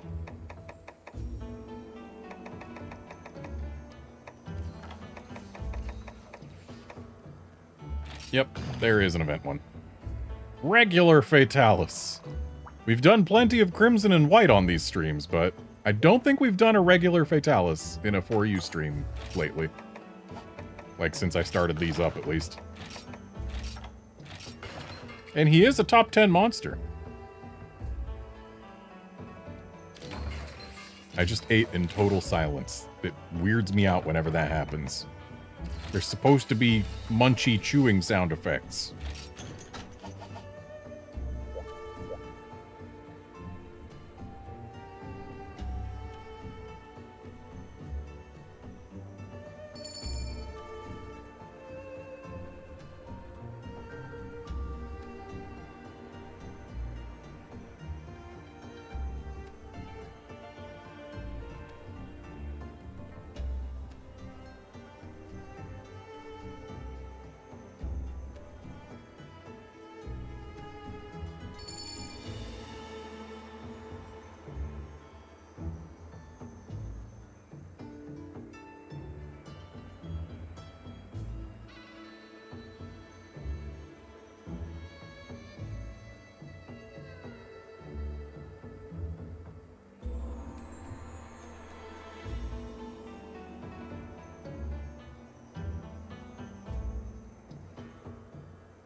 Sorry, it's going to take some time for me to get fully used to saying old Fatalis instead of white Fatalis.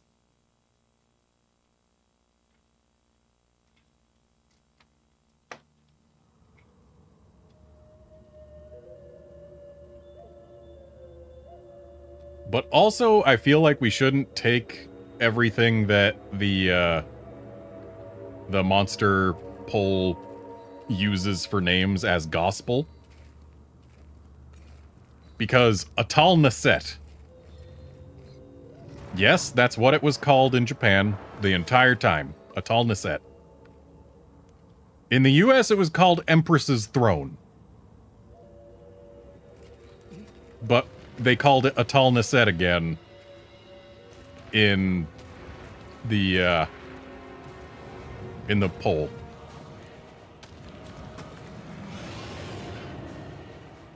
And yet, John, we never change our weapons or sets because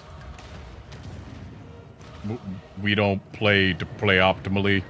It's just easier if you've got the one set and the one weapon. Sure, things won't go as fast, but, like, there's less to think about. Blast technically works on every monster, so that's why I just stick with this weapon, and this set works with this weapon. It's all... It works. That's what I need out of it. I just need it to function. I don't need it to get me speedrun times.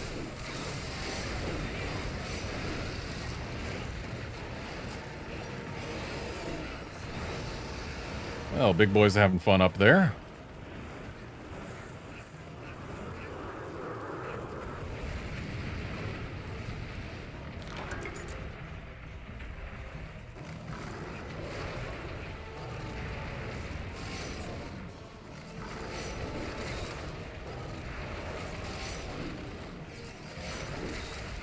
It's a shame we haven't been able to drop a portcullis on a Fatalis since Freedom Unite.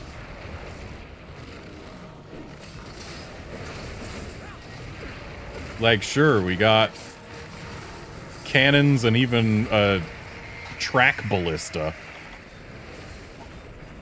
But what's the point if we can't drop a portcullis on him? Rip. Astrid got smushed. Rip.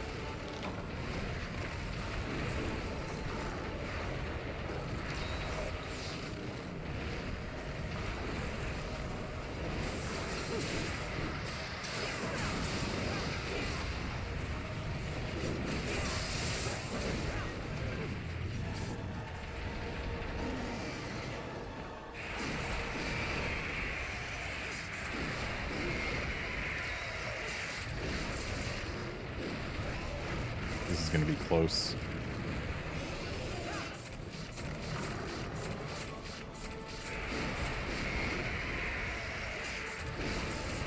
And we are failing this mount. Specifically because I didn't bring disposable plugs. If I had disposable plugs, that mount would have been a success.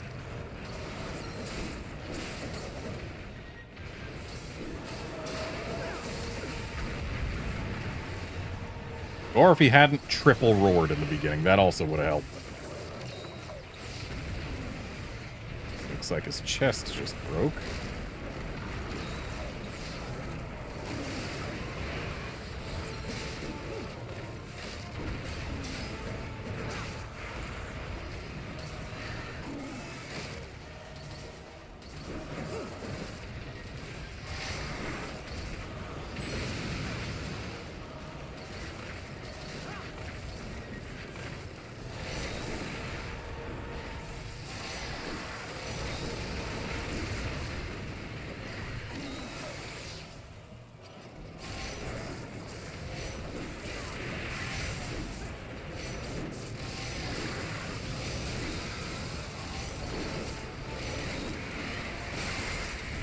I still find it interesting that Monster Hunter 4 decided that Fatalis needed to be a blast monster.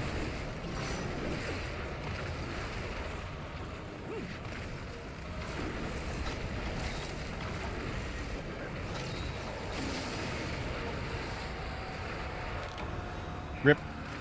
Oh well.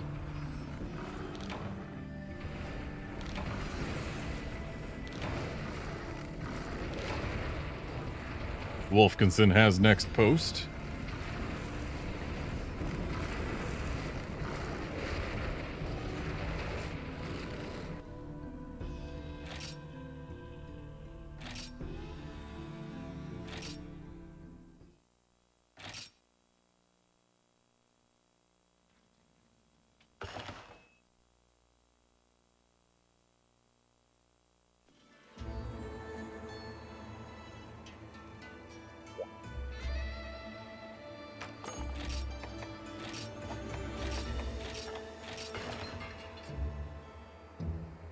Again, we're eating in silence, and also the cats don't have sound effects. That's weird. Though it's totally welcome for the cats to not be making sounds as they're stuck against the table, but, like, why are the sound effects gone?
Yeah, good old Tiger Stripe Zamtrios.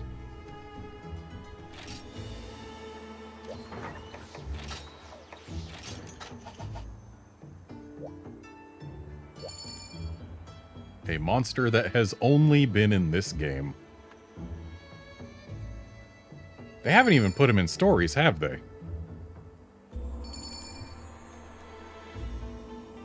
At least they haven't that I can recall.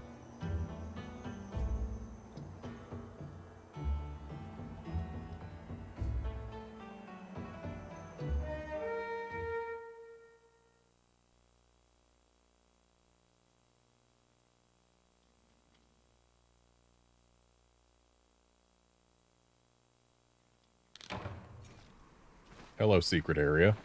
Goodbye, secret area.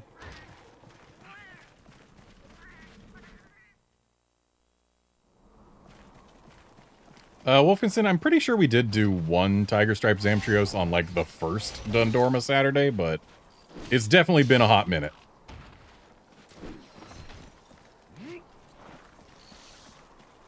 He starts over here.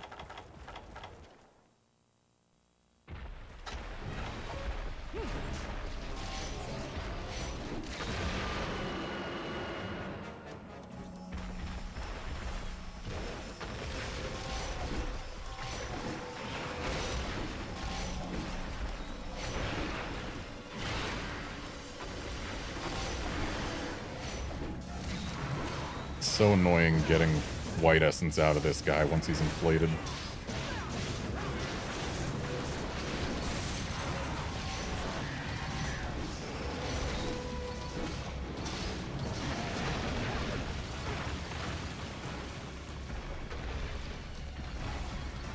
Outlander, this is a subspecies of the inflation shark, and it can inflate whenever it pleases.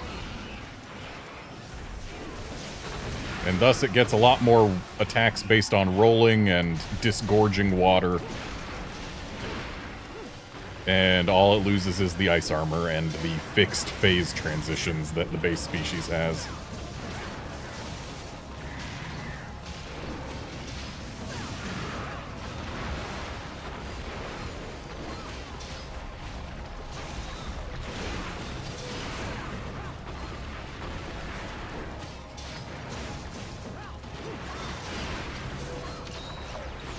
Also, it spits Paragu. I guess that's another thing that changes about it.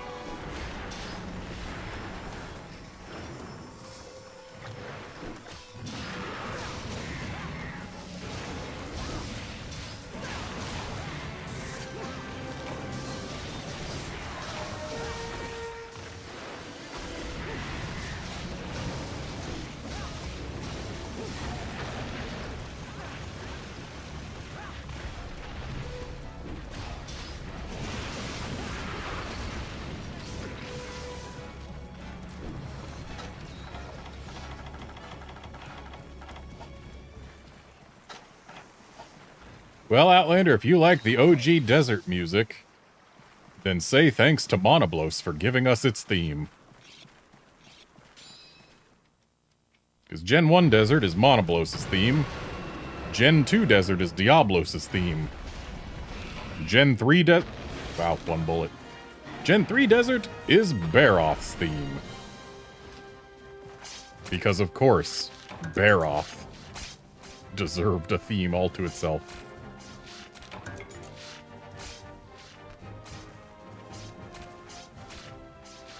Of course, what else was in the Gen 3 Desert and Tri? There was Great Jaggy, Kurapeko, and Diablos.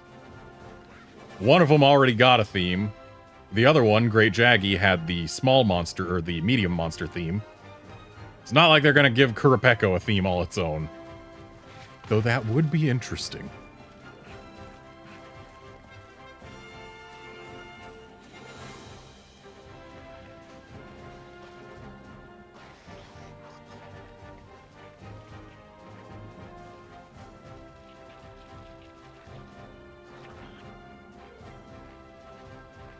And then, if memory serves, the World Desert theme in Gen 5 was Baroth again.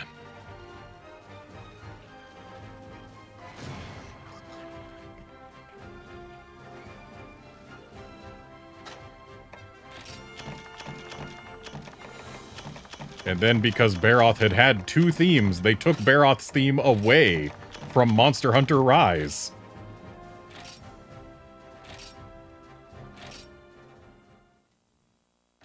and instead gave us a completely different Sandy Plains theme.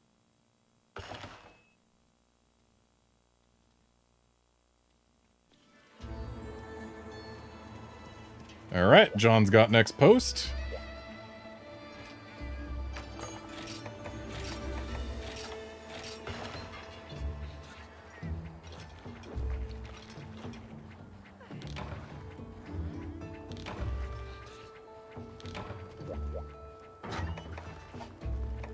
The sound effects are back.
I don't think we've done a Lagombi on a Dundorma Saturday, so hey. Lagombi, the most represented of the bears, because it, and it alone, made it into Monster Hunter 4U.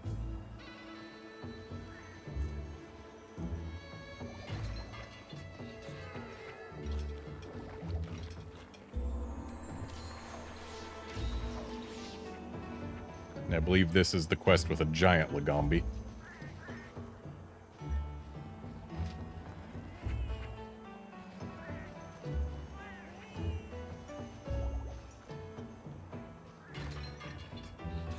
Everyone laugh at Volvidon for being the only one of the bears to not have a deviant.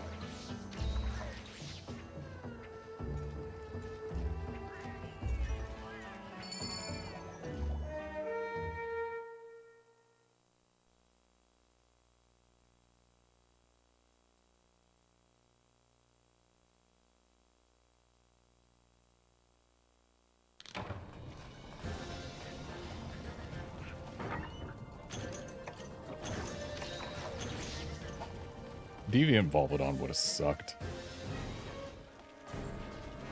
Yep, that's a big rabbit.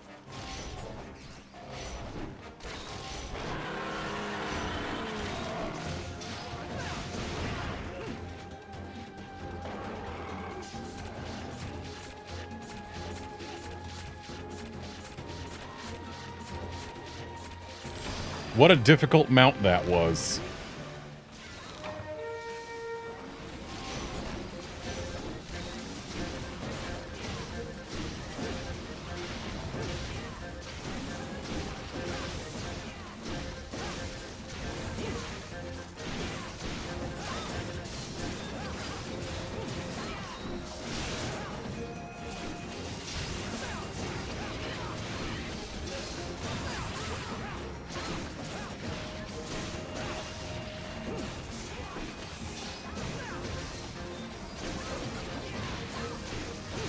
Nice para.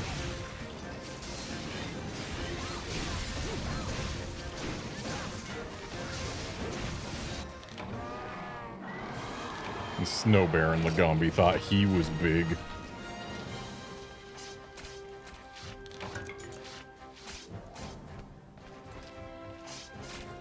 Astrid has next post.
Alright, this is the quest that gave the Chun-Li set.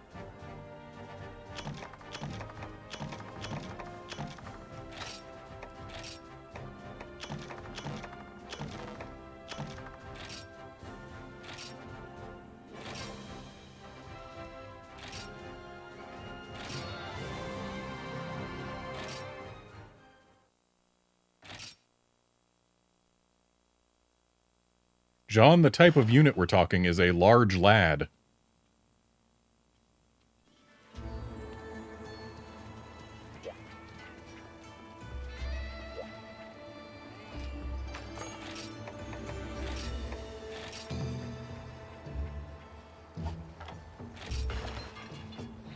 My A button is acting up again, giving me more doubled inputs.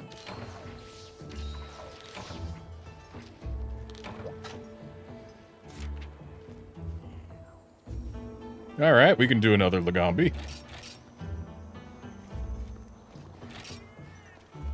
Getting a DS Queen in there is also not terrible.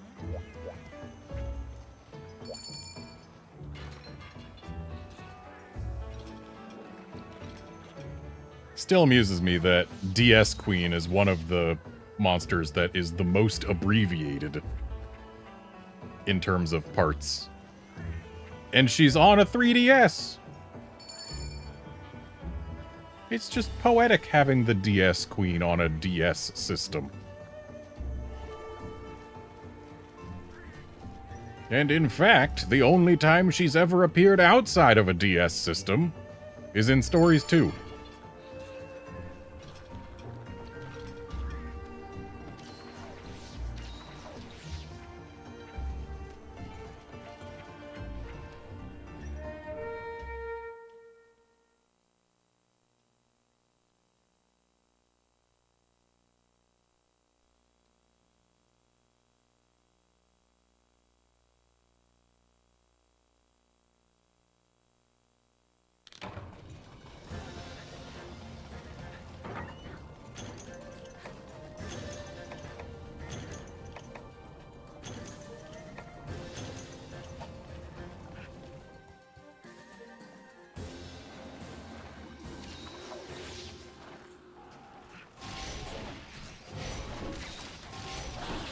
Let's try and leave the Lagombi alive for last. That would be amusing.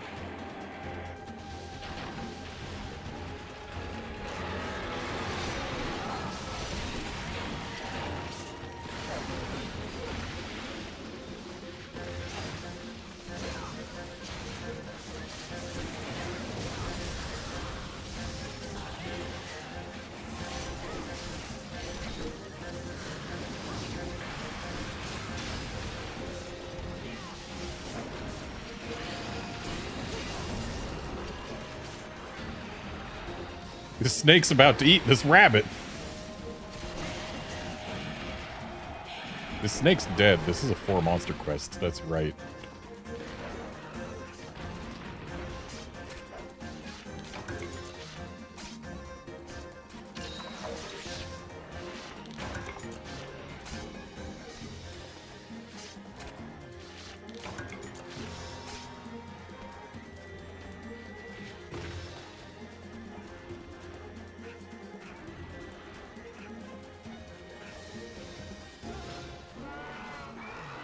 Well, so much for leaving Lagombi for last.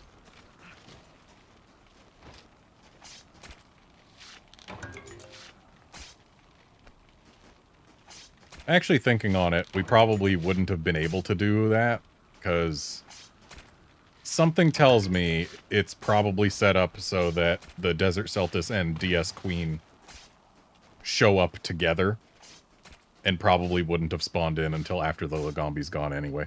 We'll know for sure as soon as this Nodurala despawns. But I think that's how it's going to end up being. Yeah. Okay, so we had to kill the Lagombi. We saved it for last among the 2 starting monsters. There we go. We got there.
How come I don't get buffs when I ride a Celtis Queen?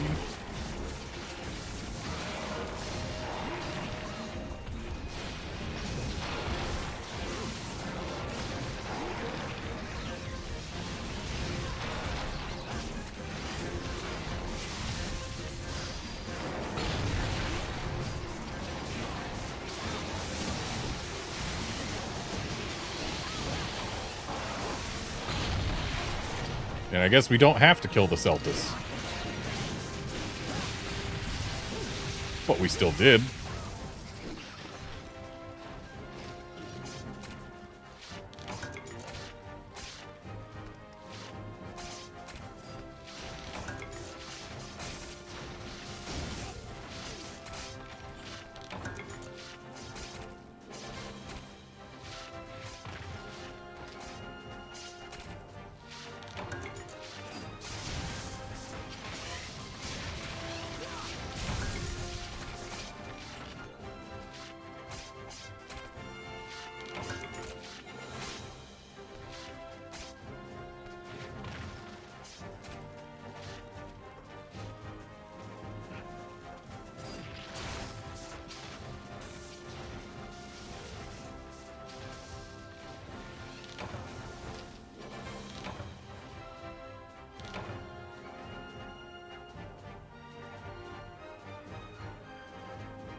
Since my A button is acting up again, I think this next quest is going to be the last one.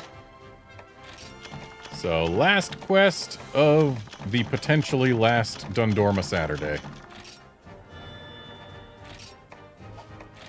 Which means I gotta make it something good.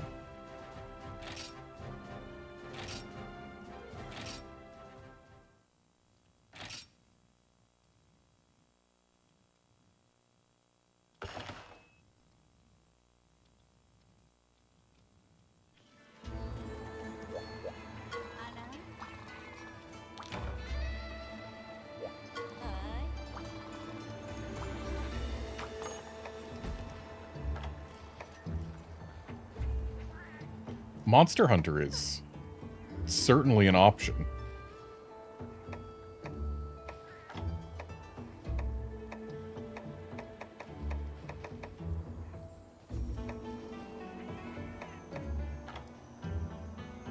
Yeah, John, because next week Dragon's Dogma 2 comes out, and I'm going to be devoting myself to that until I finish it. So, if I do manage to finish it before the Monster Hunter 4U servers go down, then we'll do another then. But otherwise, this will end up being the last Dundorma Saturday, because the servers are going down in, like, 3 weeks. Yeah, I'm thinking Monster Hunter.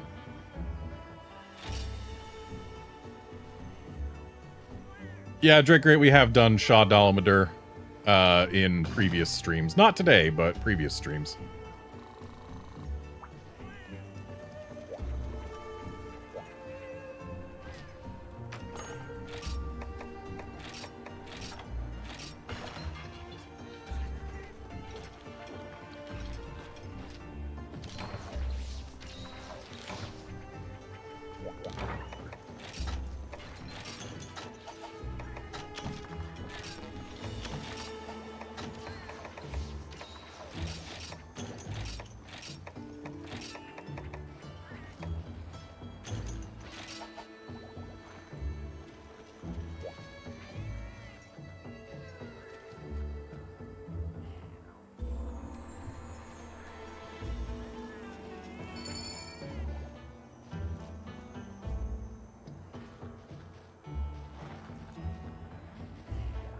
And doing Monster Hunter has the advantage of giving us the monster that's been in the thumbnail of all these streams. Like, specifically that one. And the #1 highest voted monster, and also 3 other flagships.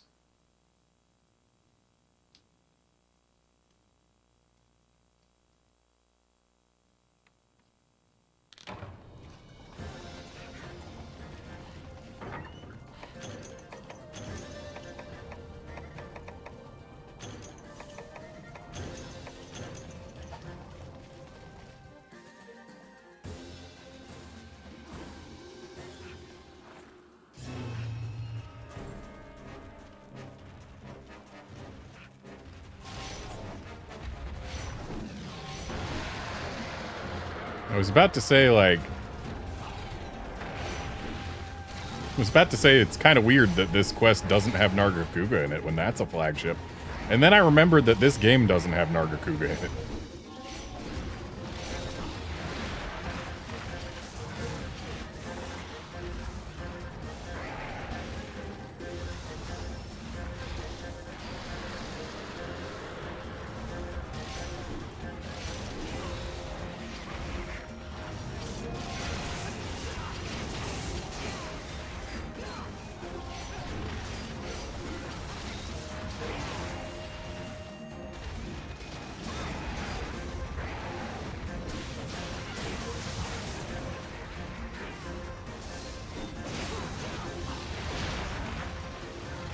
Rip.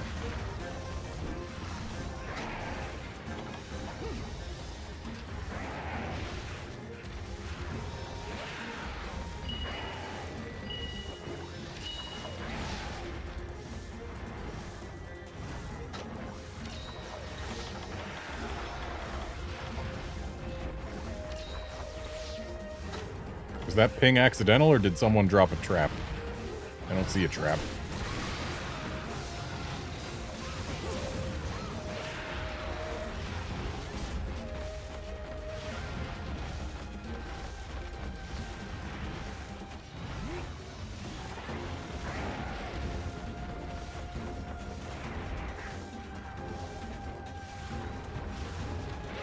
Ohayou gozaimasu.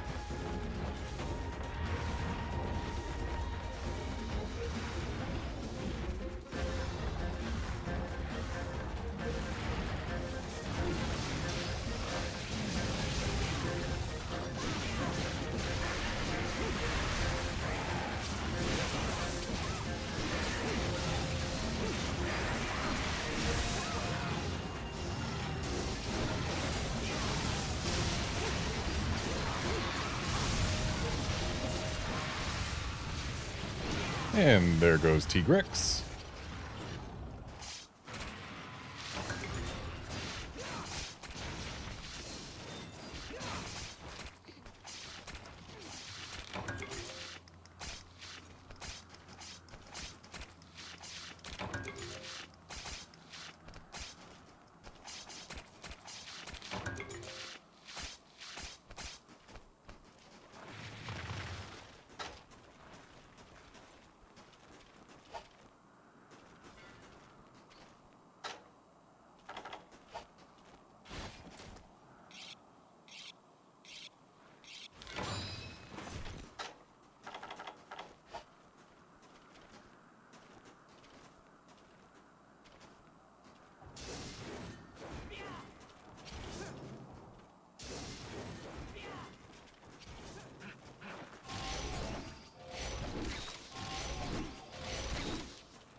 Ooh, we got Zinogre and Bracky at the same time.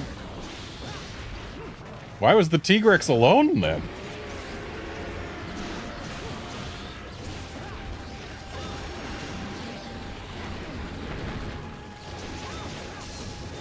Actually, I guess maybe they're just pairing up the monsters by their generation, and since Tigrex was the only Gen 2 monster in this quest, he got to be by himself.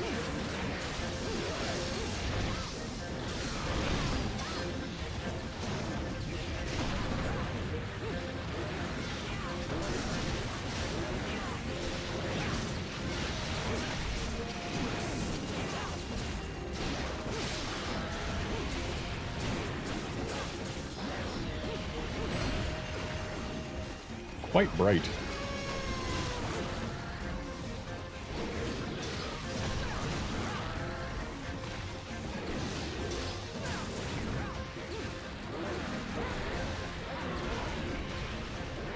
Alright, I've got the dog under control.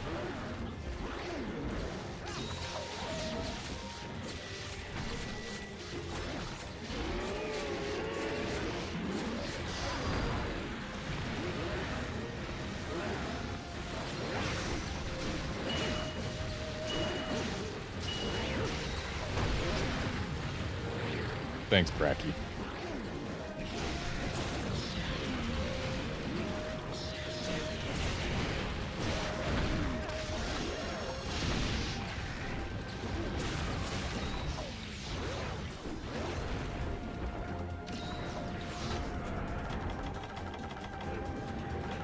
I just realized something. 4U doesn't have Mega Potion quests. I saw Hunt All Large Monsters and my 3U brain said, okay, time to be smart and dump some Mega Potions at the start of the quest so you can pick up all the ones you're gonna get. That doesn't happen in 4U. So I just came in here with fewer Mega Potions. Accidental hard mode. I like how Zinogre just twirled himself straight into this trap. Alright, Zinogre down.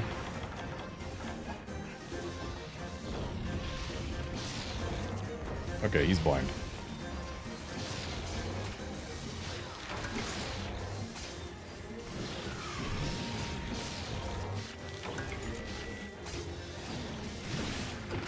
Ow.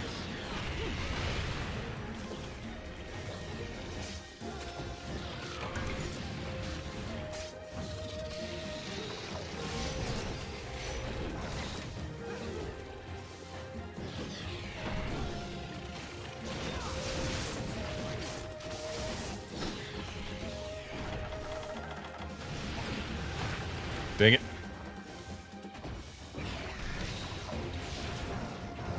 That explosion got me frenzied.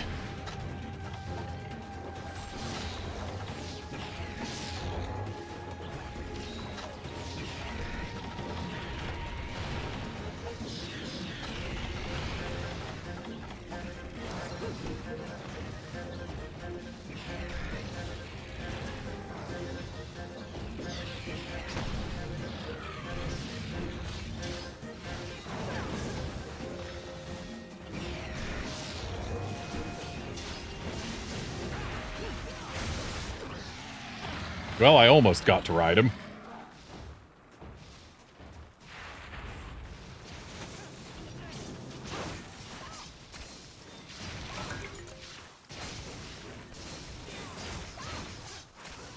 No worries, John. So, maybe next time roll off your blast before typing.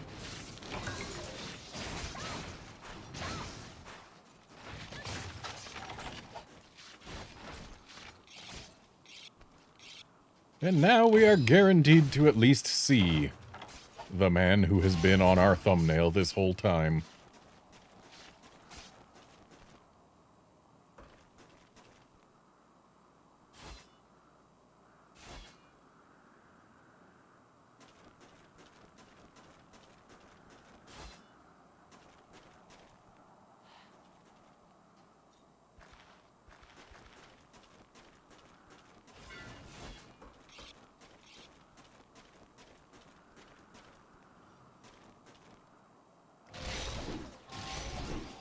Nice, got my orange. The skies darken.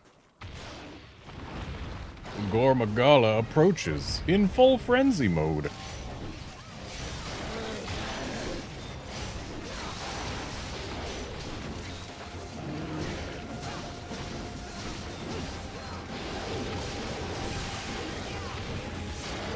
And looks like we actually did get the feeler break on the hit that put them away.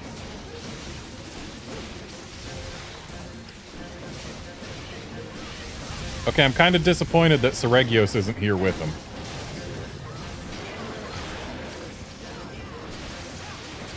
Like, what is this quest's monster grouping? Solo Tigrex, followed by paired Zinogre and Bracky, then solo Gore and solo Seregios? Why specifically pair Zinogre and Bracky?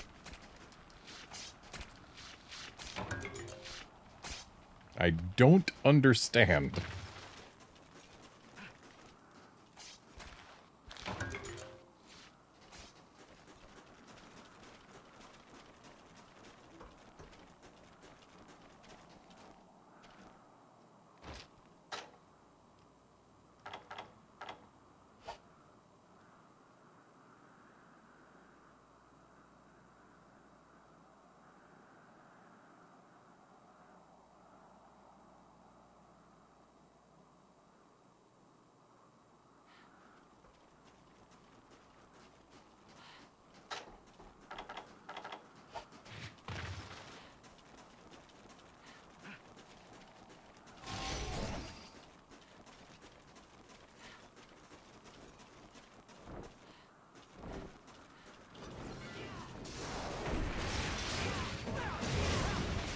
Okay, at least it's an Apex Seregios.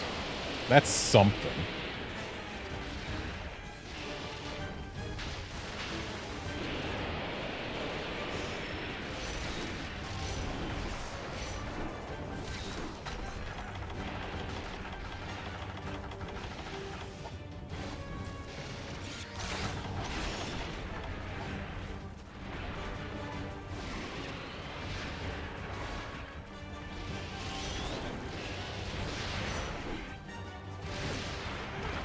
Ow.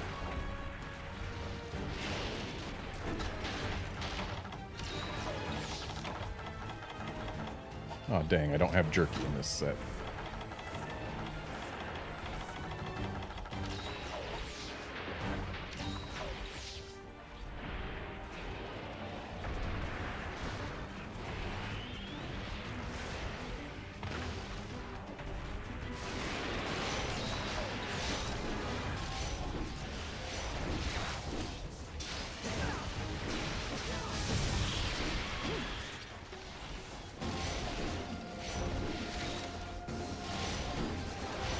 There's my white.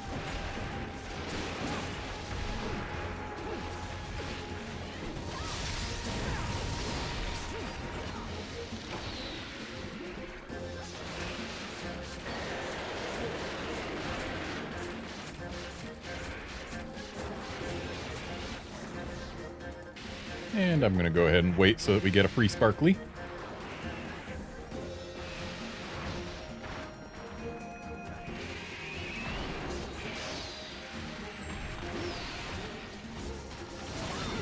It's free.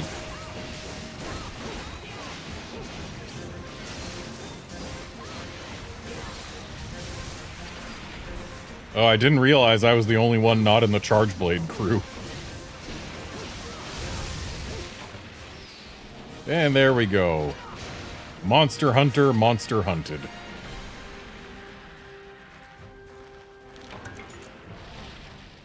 Nice dissenter.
Hey, look, a Bracpalium.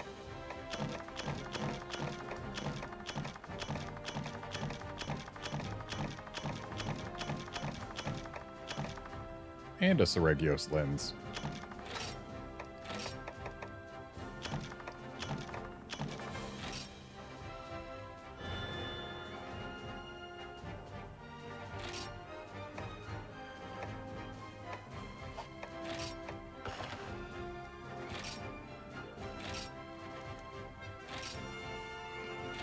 All right, folks.